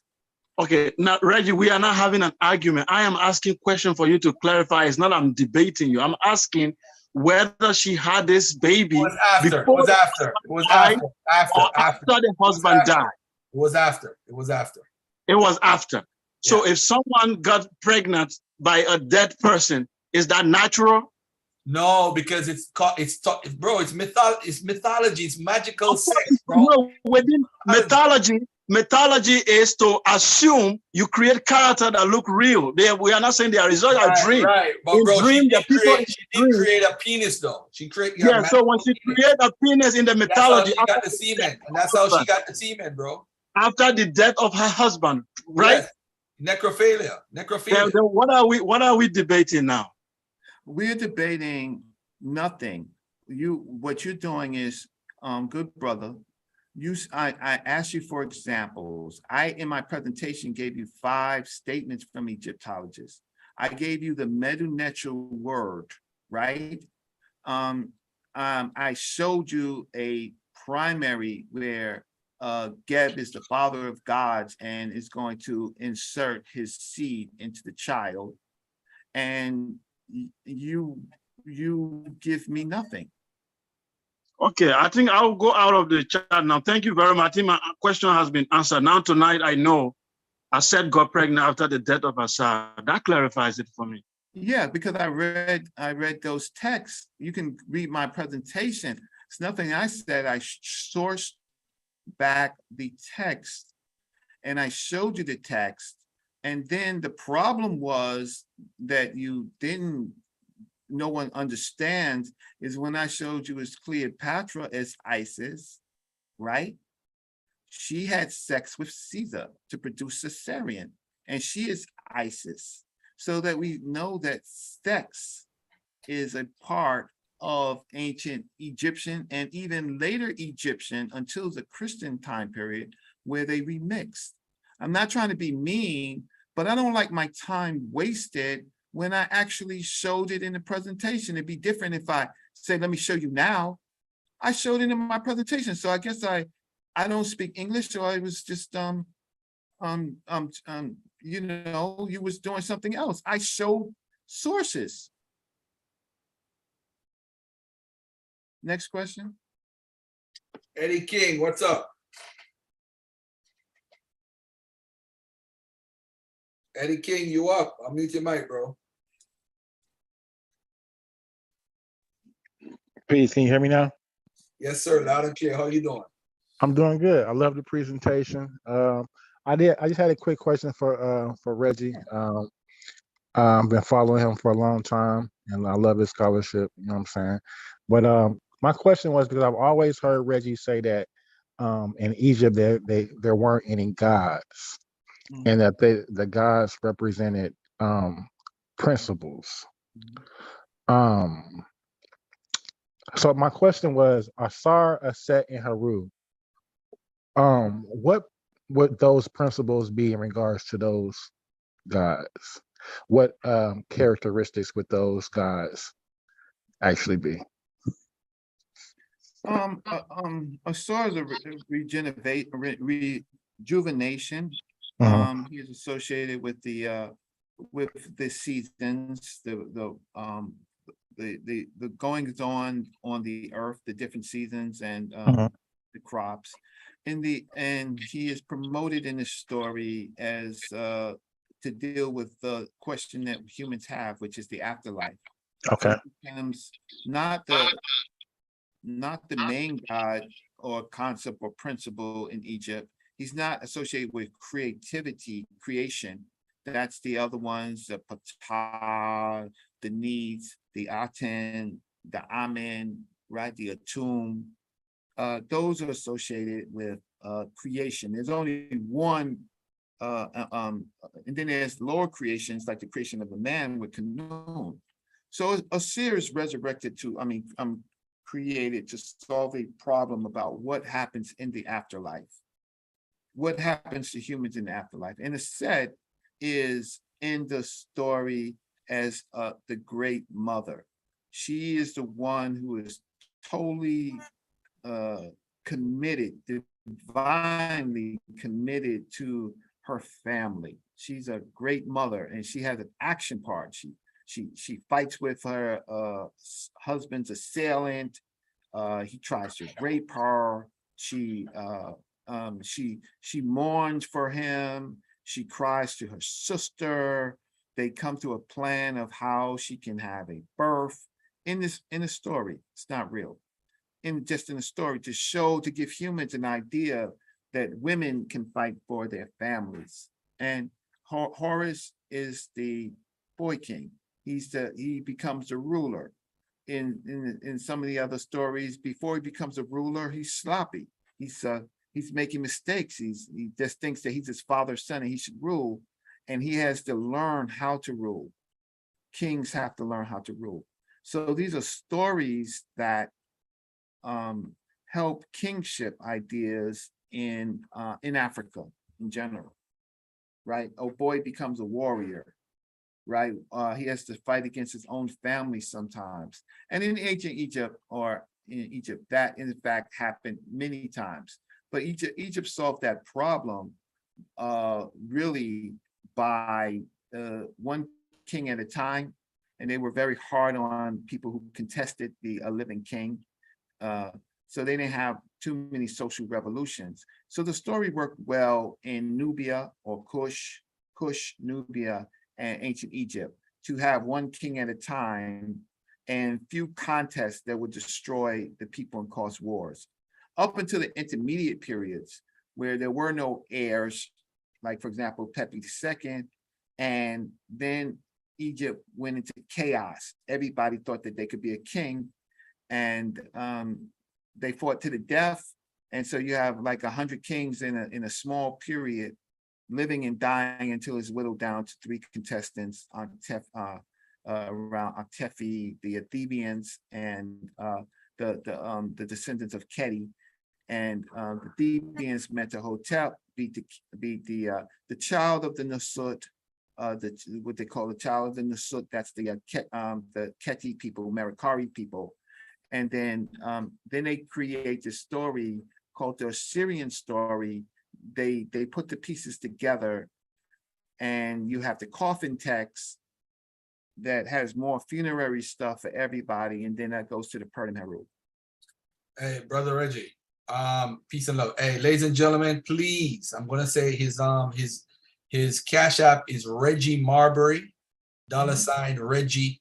Is it Reginald Marbury? Reginald, that's my Yeah, name. Reginald Marbury is the Cash App. For the moderators, please put that in the chat. Reggie, you know what? You put it in the chat, and then they'll copy it, so we have it right. Also, anyone who wants to come in and ask Brother Reggie a question, I would love to come on in. I love the question that Sekou asked, because a lot of people in the audience wanted to ask that question. And what happened is, when Asar was put as pieces back together, she could not find his private part in one of the versions of the story. So she made up her own penis and attached it to him. But again, this is all magical sex. This is not real sex. But she got his semen. How did she get his semen? This is all it says in the translation. She got his semen. Semen has to do with sex. So whatever magical sex she did, she got his semen. So it's not a virgin birth. Or as a matter of fact, why would we think that Aset was a virgin? Why is that in our minds? Morpheus, why is that even in our minds that she's a virgin? I'm telling y'all, without Christianity, that mindset don't even come into play.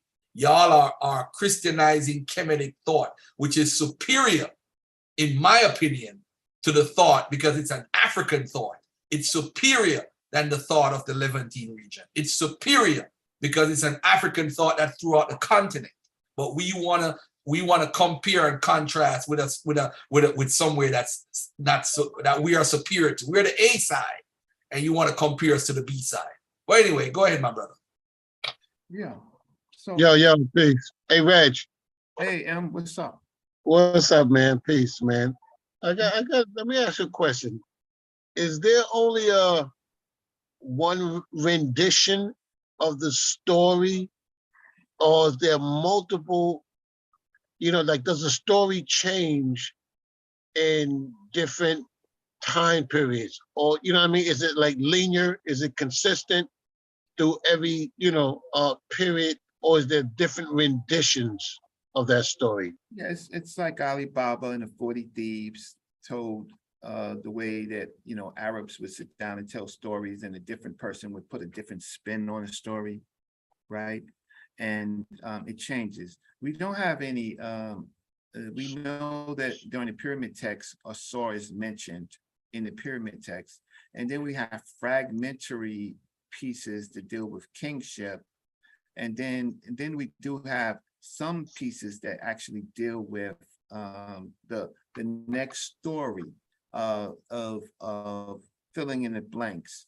And one of the popular ones is the Contendings of Horus and Seth, which is in the 19th dynasty, at least one of those redemptions. So the answer to your question is, first, it's just a story.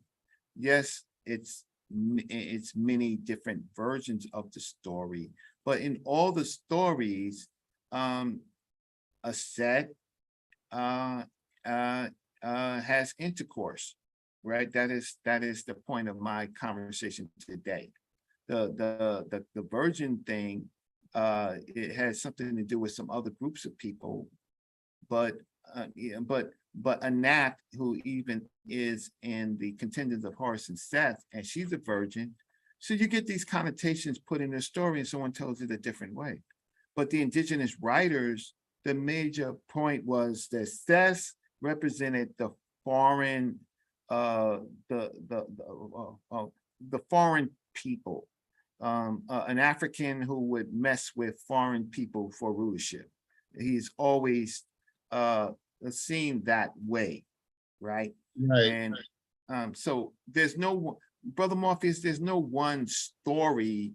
Right. You know what I said that? I asked that. That's good you said that, because what Garfield just asked was a good question. Because my thought process is, let's say you got this story and you got different versions of the story. So then somebody comes along and their argument of the story is they're extrapolating from the one that they particularly read. You feel me? And I can say, well, the one I got don't have that virgin stuff in it. You know what I mean? So it's like, hold on, that's not inside the original story. It might be in the Middle Kingdom story. So where they grabbing that from? Like what story or what period of time? So that you know what I mean? So that's the one, right? So let me correct myself. The completed story is not African. It's in the Greek period. Oh. So the people that so I'm coming from an African filter, and I know that most of the stuff that we've heard from our elders comes from them reading Greek literature. And so we are, and then the worst is the people with the skill set after the elders to continue it without looking. So some of our Egyptian priests, I'm not just talking about one person, ancient Egyptian Kemetic priests, or nothing more than Greek priests. They're nothing more, their stories come from Greece. Now they're struggling to justify it in ancient Egyptian literature, but they haven't, over the years, showed the text, right? And even if you want to pull up Budge to look at things like the Purdom Heru, Infidisi will tell you, and I'll tell you, he makes a mistake in every 3-4 lines.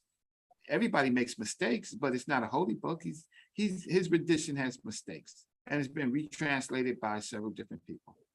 So now when you got people who's reading the Medu Neter and then making mistakes and then bringing connotations, you have a pile of garbage in, garbage out.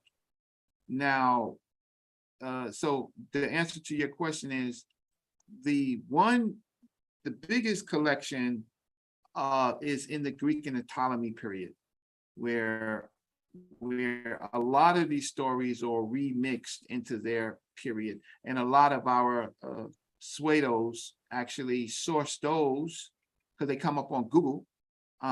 Which of them in the libraries? Morpheus, have you seen any of these people in any research library?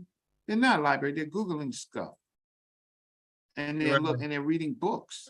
So what we're doing is now it's 2022, we're just checking some of that when a person says in this debate that Christianity stole ancient Egyptian religion. They might, so if you still let's say you steal my, what kind of hat am I wearing? Okay, I'm wearing my baseball. Let's say I had a Gucci hat on from New York. Let's say I had a fake Gucci hat on, or something that was printed without the authorization of Gucci. And you steal that, right? Did you steal from Gucci? No, you stole a replica of Gucci. So replicas are being stolen. And not even stolen, given with permission. Egyptian pharaohs at some point are foreign pharaohs, but they have the full support of the Egyptian people.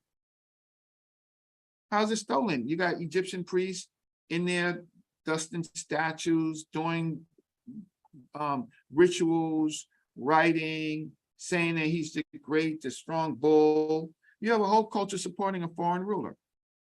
So you might be upset with that and say it's stolen, but no, the people got conquered and some people submitted. You might be upset with that, but you weren't there. But worse, now you are a priest today or you're a religious adherent, and you're following the Greeks, the Hellenists. So you're doing the same thing, and you're not even correcting it. And you want to be strong and goddamn wrong with supporting issues, and people's, not just one person, but people's aptitude of reading the text is limited. But you want to be wrong and strong, and you know who you want to pull up? You want to pull up a European document to support your cause. And it's different. I'll pull up a European document to support the cause because I know where our Black scholars got it from. And so this is not, listen, Garfield is going to do a great job. Well, he may have the same problem I'm having. Talking to a people that's totally brainwashed and indoctrinated, that doesn't know the difference between authentic African and Europeans writing for them. It's like in America, Europeans are writing for us as if we don't exist. Hold on, beloved. Hold on. Yo, Smash is crazy, man. Smash said Mississippi is ISIS, because you know he rocking with the dude in the chat who said he's Jesus from Mississippi. He said Mississippi is, where is it at? I gotta find that comment. Yo, I had to stop the show for that, man. Yo, Smash is nuts. Hold on, let me find it. Let me find it real quick. Where is it at? Oh man, I missed it. Oh man. See, with StreamYard, I would have caught that with the quickness, man. But when the Let him write it back. Mississippi, what say we got them? He said Mississippi ISIS. Yeah, like remembrance means prayer. Yara, right? I mean, he's hey, but the reason why he said Mississippi equal Miss ISIS PP. Oh, man. Hey, but what people need to understand though, when Garfield says that Kemetic thought has a lot to do with the white man, I'm referring to the Greek translations, what Reggie's talking about. I'm referring to how it got to us. Not that the black people originally were white or white information. The black Africans who are the homeland people, indigenous people of what we call ancient Egypt today, were black Africans. There's no doubt about that. The issue is we are having people telling us about our, and I'm saying our as in an African story from their perspective.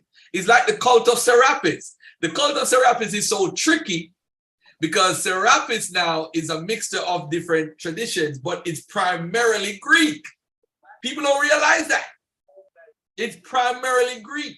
But go ahead, Morphe. Oh, August 3rd, you got a question? I'll mute your mic, bro. Yeah, how y'all doing, man? I just want to say peace to you, brothers. Peace and love, peace and love. What's your question, brother? Brother Reggie, right? I want to ask, the question is two questions. In the story of, I don't know if y'all covered this, but I just want to have some clarity for myself. The story of Isis, Aset, and Asar, is that the first time they meet? Does it say like this is the first time they met when they had this encounter of him dying?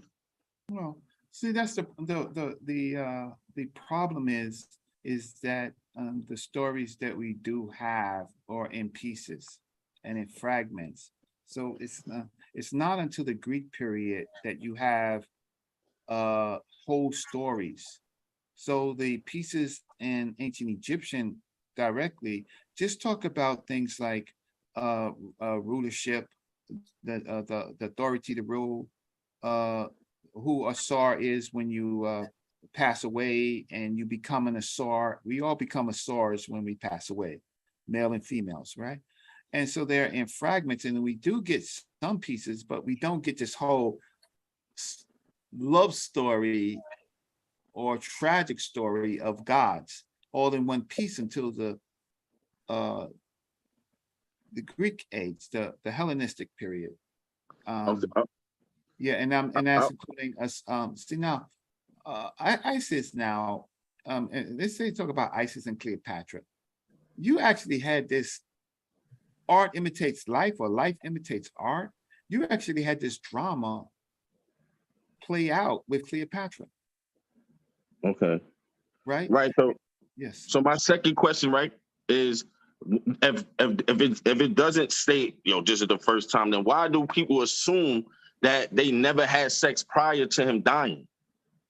Bro, what's your name? What state you live in? You are smarter than everybody in the room. You see, that's the issue. If they are married, and I think Smash had said that too. Smash and Reggie had said that. If they are married, why wouldn't you think they already had sex? Why does she have to be a virgin? Again, because take Christianity out the picture, nobody would be talking about virgin birth. Nobody. Take them out the picture. Because if you look at people in other cultures, because you have surrounding cultures, you got the Nuzi tablets, you got the Ebla tablets, you got the Mari texts, you got all these different texts, you got the Hammurabi, you got all these different texts, you got the Ugaritic texts, you got the stuff in Sumeria, Mesopotamia, Hittite texts, all these different texts around with people that used to trade with Kemet, and you're telling me not one of them have a birth without actual sex, and I could give you 5 right now. 5 right now. And they don't call it virgin birth. It is sex without having intercourse with a woman and a man. You would call that a virgin birth. You would call it, but without the Christianity at all, you don't even care about that. That's just how people wrote mythology. But we want to say, hey, you know what? And by the way, too, the virgin birth in the Bible is so technical of how it even came about. It's ridiculous. It's totally ridiculous. Well, I think that, good brother, you are closer to being free than most of these people who want to bring in other connotations. I could show you countless of love stories in ancient Egypt where they are having sex before marriage. Marriage is actually, they don't have a marriage ceremony like we have. What happens is 2 people come together, and they might come together because now a child is on its way and she's pregnant, and they come together and they live their lives. They don't have a European marriage. So you're freer by asking a question that doesn't have any European connotations. And you can, and that's a beautiful thing, is because you can have an African come on and ask a question with European connotations. You ask the question simply, why, if they're together, why couldn't they be having sex before a child is born? A lot of us, we have sex, and then when a child is conceived, then we make a decision. But nobody knows if the woman is a virgin or not until the baby is, until the woman is pregnant. Why do we have to live lives in magic when we know the truth about things? Why do we have to invent all these fantastic stories? So I'll give you credit. And by the way, too, we do have a tradition where Mary is not a virgin in Christianity. There is a virgin, an early version of the story where she's actually not a virgin, where you have Jewish people who are rewriting the tradition, because remember, Matthew and Luke is from a Jewish perspective. The people that would believe in a virgin birth, you got to know about the sex, the Hellenistic sex. You got to know about the Sadducees, the Pharisees, the Zealots, the Essenes. All these different people are corrupted because now you're living in a Hellenistic world. So now you're gonna have, but why did they come up with this virgin birth in the Bible, and how you connect it to Kemet is a whole nother ball game. It's not they see it on the walls, because I'm scourging through all the church fathers, and when they talk about, oh, how could you have a baby without having sex? They never one time mention Heru and Isis. They mention Alexandra, they'll mention Jupiter, they'll mention this one and that one, but they don't mention, if they copied it from them, why they not giving them the props? Why they not saying, hey, it just like how y'all hold to this virgin birth with Isis and Heru, why don't, that's how we hold to it. They never said that. They never said that. Well, right. That's another thing too. I wanna ask too. can I ask a quick question to Morpheus if he's still online? Morpheus, you still online? I want Morpheus. Are you there? Okay, so he's not on the line. So I'm sorry, August 3rd. You can He's answer. still All right. here. He's still here. Morpheus is still here. Morpheus, can you unmute? No, he's not. He might be doing something. He don't hear me. Because I wanted to ask how well, I want to know if how Muhammad was conceived, and I want to know about how Isa and Nah, I don't want to change. I don't want to change. I don't want to go there. but I just wanted to show how stories change. But go ahead. Oh, okay. My bad. My bad. Okay, I got you. He's not answering anyway. So August 3rd, go ahead. Yeah. My last statement is in regards to like what they say, that it came from this, you know, the Christian theology came from they stole it or whether from, you know, whatever from this story. Is there any proof that they point to say this is when it was stolen and this is how the Christian got it? Like, do they point to any point in time and reference Watch a it. person? Watch this. Watch this. The white man made that up, bro. I could tell you the date, the year, Right. and the name of the person. A white man made that up. If you look about it, think about it for a second, right? The people who were anti-Christianity, you're talking about Porphyr, you're talking about Celsus, you're talking about Julian the Emperor, you're talking about the people who Right. were in different schisms, Donatism, and anyone that Right. talked about Jesus. When you track all the records that this guy from where's he from? Vayaza, whatever his name is, Gregorius or whatever. All these people are against Christianity, but they don't say one thing, they don't say Jesus don't exist. They just say the mythical elements, like what Dr. Clark would talk about, is garbage. That's what they're debating. We don't believe in the myth. We don't believe in no resurrection. We don't believe in no virgin birth. We don't believe in none of that, but they don't say Jesus don't exist. What happened is you had a movement that started not in the last, probably in the last 300 years, that started saying Jesus don't exist. This is how they do it. They correlate Egypt with that and say, since Horus was a myth, Jesus is a myth. That's what started that movement. We could trace it back to the writing, to Sethos with Tesseron, or to Vale, who inspired Stolen Legacy with my big bro that passed on, that woke up a lot of people to Kemet, which is George G.M. James, who actually Dr. Ben repeats a lot. And I'm telling you, we could trade this. When I say Kemet is the white man's religion, I'm not talking about ancient Kemet. I'm talking about the one that's being pushed in our community. I'm not talking what Asar Imhotep does, who's an African-centered scholar. I'm not talking about what Jonathan Owens does. I'm not talking about what Reggie does. I'm not even talking about even what Sanjeti does, because he reads the text.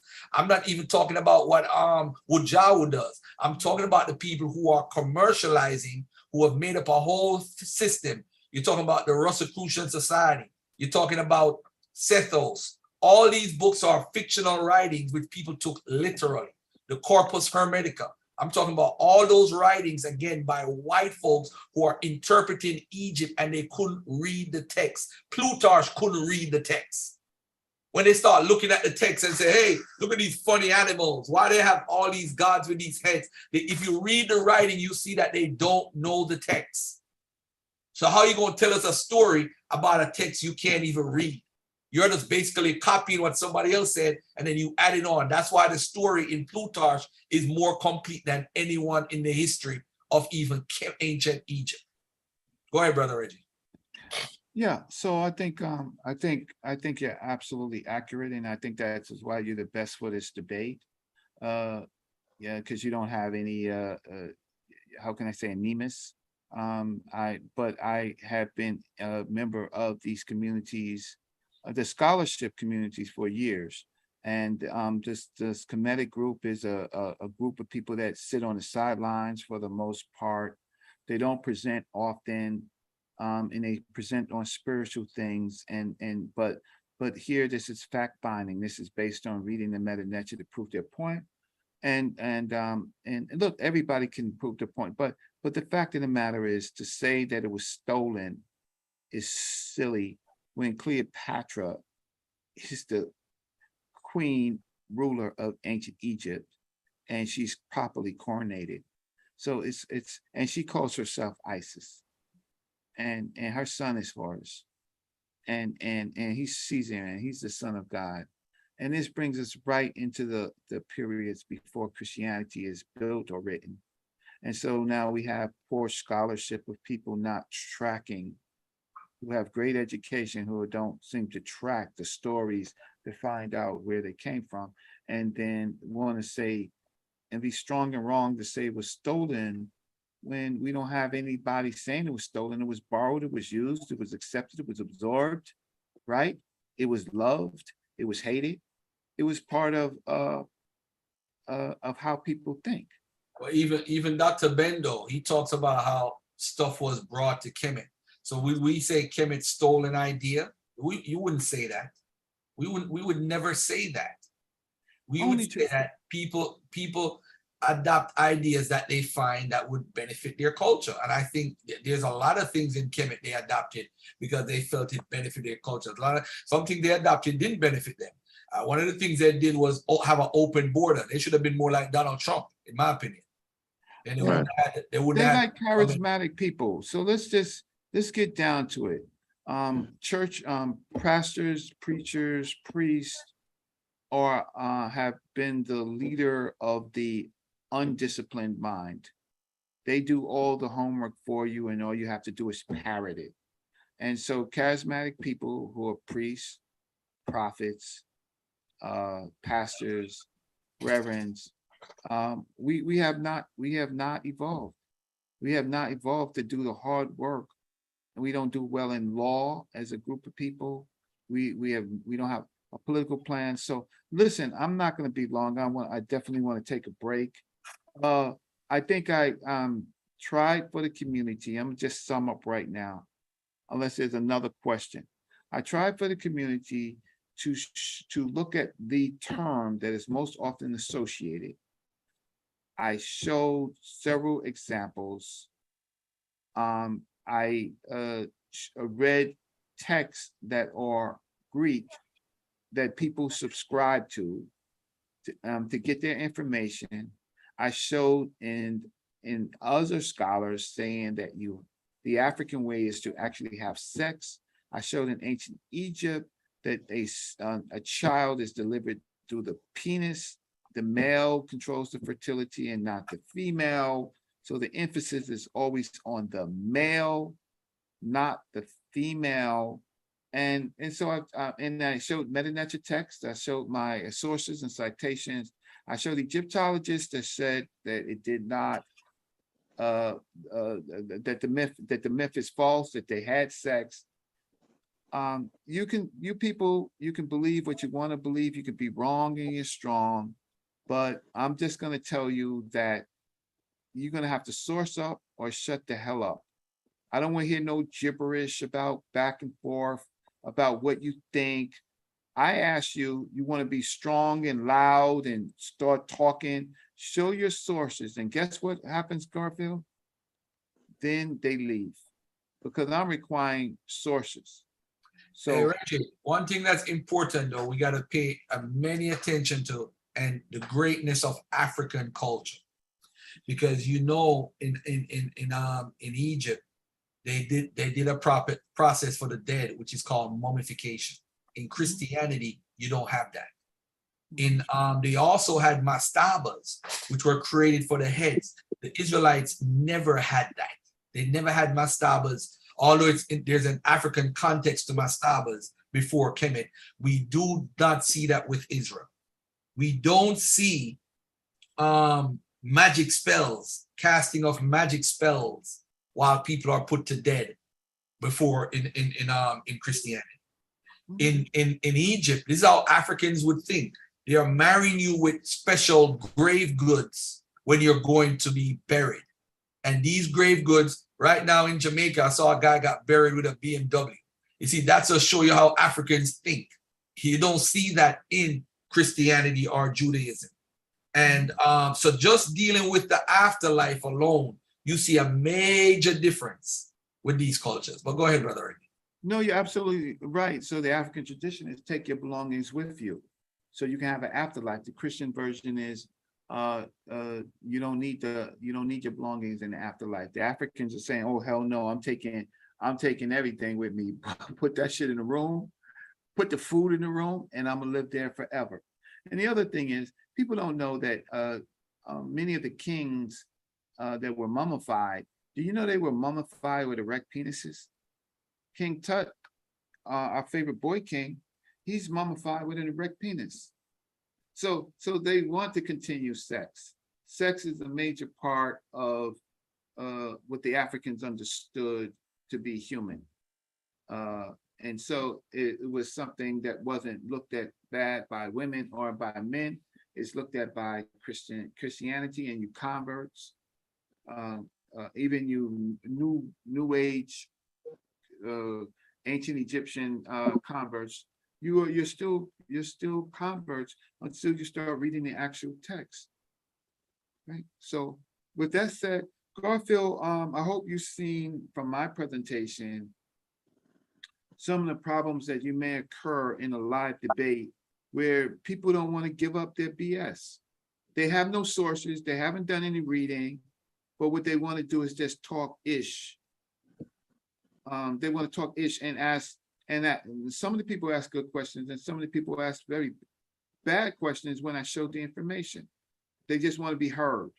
And Garfield, I hope these platforms stop making us look like we're against African culture. We're not. I've spent more time in African culture than most people on this platform. But I do want to be honest about what I've learned and what I've saw from my teachers. So with that said, I haven't eaten lunch yet. And so I'm going to eat lunch. So I don't get talking deal with my my health situation. So I hope people appreciate the work that I did, and hope people appreciate your platform. This is a platform that I can give information for directly to the people. And other platforms, I mean, I appreciate my time and my continued time on Sunday platform. I appreciate it. I appreciate the pseudo killers. Go watch pseudo killers. Yeah. Oh, and to everybody that know, there was a sister. She was a beautiful sister on the chat. Her name was Sister Ellie, and she passed away. And I just wanted everybody to know who might have spoken to her on the chat that she passed. That her husband called me and told me she passed away. Oh man, Sister Setman, we spoke a couple of days ago. So she's still hanging in there. She's fighting, battling cancer for this long time period. She hopes to actually do an interview with me so she could tell everybody thanks for the contributions what we did for her. But it is what it is. And the sister that passed, man, I hope her family gets through it. It's a rough time. Hope the husband gets through it. It's a rough time, dealing with death. Hey, I want to say to everybody, all the people, we had up to 250 in the chat at one point. I want to say to everybody, thank you for the support. And I think I'm gonna do a text blast for this presentation, man. I want this to get some views. A lot of people need to see this video. We need to get over 8,000 with this video. And I want to say to everybody, man, peace and love, and I appreciate it. I don't. Oh man, I wanted to give. Oh, I'm sorry, Sabio. Go ahead, say something, man. Yeah, I wanted to say, Brother Reggie, that was a beautiful interview. I mean, a beautiful presentation. The information was right on point. I was able to follow it through, and some of the things that I have been saying about it not being stolen, I can see are pointing out, are being pulled out. And I'm glad people are catching up and can actually see that there's no way Christianity could be stolen from Kemet. Garfield, I'm ready for you to body this debate, and I want to see what you're gonna do to Sekou, because I seen what you pulled out, and bruh, I'm gonna leave it at that. Hey, Sekou is more African than everybody else. He says he's African-centered, using white anthropologists and white archaeologists' work, but we only must use Black people's work. I don't know who are these Black people that he's talking about, but we're gonna deal with Sekou this weekend because he lied a lot about that French translation. How is it he could read French and he's trying to trick us? As brother Unc would say, he tried to use that Trickham scholarship, but he got caught. Because what we did, we went down to the Schomburg and we got the right information. So my brother, we gonna be coming back. We went to the museum to fact check what you said, bro, and it came up, nah, get out of here. Get out of here with that. That's all I'm gonna say to that. So brother Reggie, yes, sir. Yeah, only other, see, I was the only person I can say that that I'm always concerned about and having a different opinion is Smash Rockwell, brother Casual Jonathan Owens, because he reads like I read, and then there's also a Saw Ka, right? And so I'm happy that I survived this part on the myth. But that doesn't mean that Smash doesn't have a comeback. But yeah. So with that, Garfield, thanks for giving me a place to present, and I'm hoping that you learn from what you have to do better than I. Even there's some stuff I want to add on, but I'm gonna leave it right there. But I think if the debate happens, I'm gonna add it on. But just to let people understand the culture more. I don't think I mean, outside of when the Amara Squad used to be on Blog Talk or on their shows, I mean, I don't think the people really understand Kemet. And it's sad you have people teaching that Asar was a real guy, ISIS was real, and that's from their interpretation. And I mean, it's sad. Everybody have their own way of teaching Kemet. With Smash Rockwell, I'll say this, I wish I was humble as Smash is, because he's very humble with his delivery. So he's not saying I'm absolutely right. You know, sometimes we talk like there ain't no absolutes in this mother effer. It's about being come to the most near correct point of a certain issue. You know what I'm saying? Well, ladies and gentlemen, shout out. Remember to check out Sister Monica Lamb every Wednesday. That's my boss.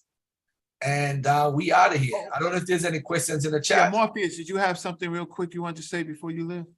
Because you came back. No, I just looked up and saw somebody asked me to say something, but no, I'm good. Oh yeah, and I want all Islam smoke, from the Moors, the Muslims. I want it all. Y'all not getting away. Y'all not getting away. Yes, sir. I'm not letting the Muslims and the Moors get away. No, I found a video today that tied up everything that I've been talking about. Everything. So if y'all think y'all getting away, no, I want all the smoke. So bring the Muslims, Moors, all turncoats this way. They don't fight fair. Yeah. I don't fight fair no more. Aslam Teslam. Teslim. All right, I'm out of here. Peace and love, family. One love. Thank you again, brother Reggie. Hey, Reggie, you need to do one on the I don't know if you want to do one on the resurrection or one on the festivals. I wish you and Smash and Asar or somebody do something on the festivals. Well, yeah, Smash is over African religions. I see Asar's article on Osiris or Asar. He lays out a lot of the festivals that's being celebrated, and I think we need to understand let me ask you this, Reggie, and be honest. Did the people worship on Sundays in Egypt? What Sunday? What day did they make a Sunday? How the hell you make a day Sunday? They had 10-day weeks, right? I mean, so what I mean, they have a whole calendar system. Did they have like religious meetings? That's what I mean, like religious. No, the priest was a regular worker. He just worked in the priest. He came home to his family, right? The semi-act, the priestess, she worked in the temples and came home to her family, right? Mm-hmm. When so sometimes they were gone for a while, and sometimes they were, and they husband and wife, they had sex. They didn't it's not Christianity. We want to make everything Christianity. It's not that Christianity was stolen. I mean, Africa was stolen into Christianity. It's just so the priest could have sex? Yeah. In Roman Catholic, the priest can't have sex. So how they stole that part? How they stole the heru and the baby, but they ain't steal the part that the priest could have sex? That's crazy. The hem netchers, the hemet netchers, the priestesses, they have children. They got sex. Hey, they have sex and children. Golden God, they had 10-day weeks. That's what they divided into, bro. We have the maps, we have the primaries. They divided into 10-day weeks. So we know 7-day weeks was more of a Mesopotamian thing. It's just like the 365-day calendar. That's a Kemet thing. 360-day is a Sumerian thing, or 354. Then you have the 60-second clock. That 60-second one, 60 seconds in a minute, that come from Sumer. So you have different things from different areas. Ain't no big thing. But Yeah, just I want to know where the priest, if Roman Catholicism copied it so much, why they didn't copy the whole thing with what you call it? They didn't copy, they remixed, they took parts that they wanted to part and put it in their worldview.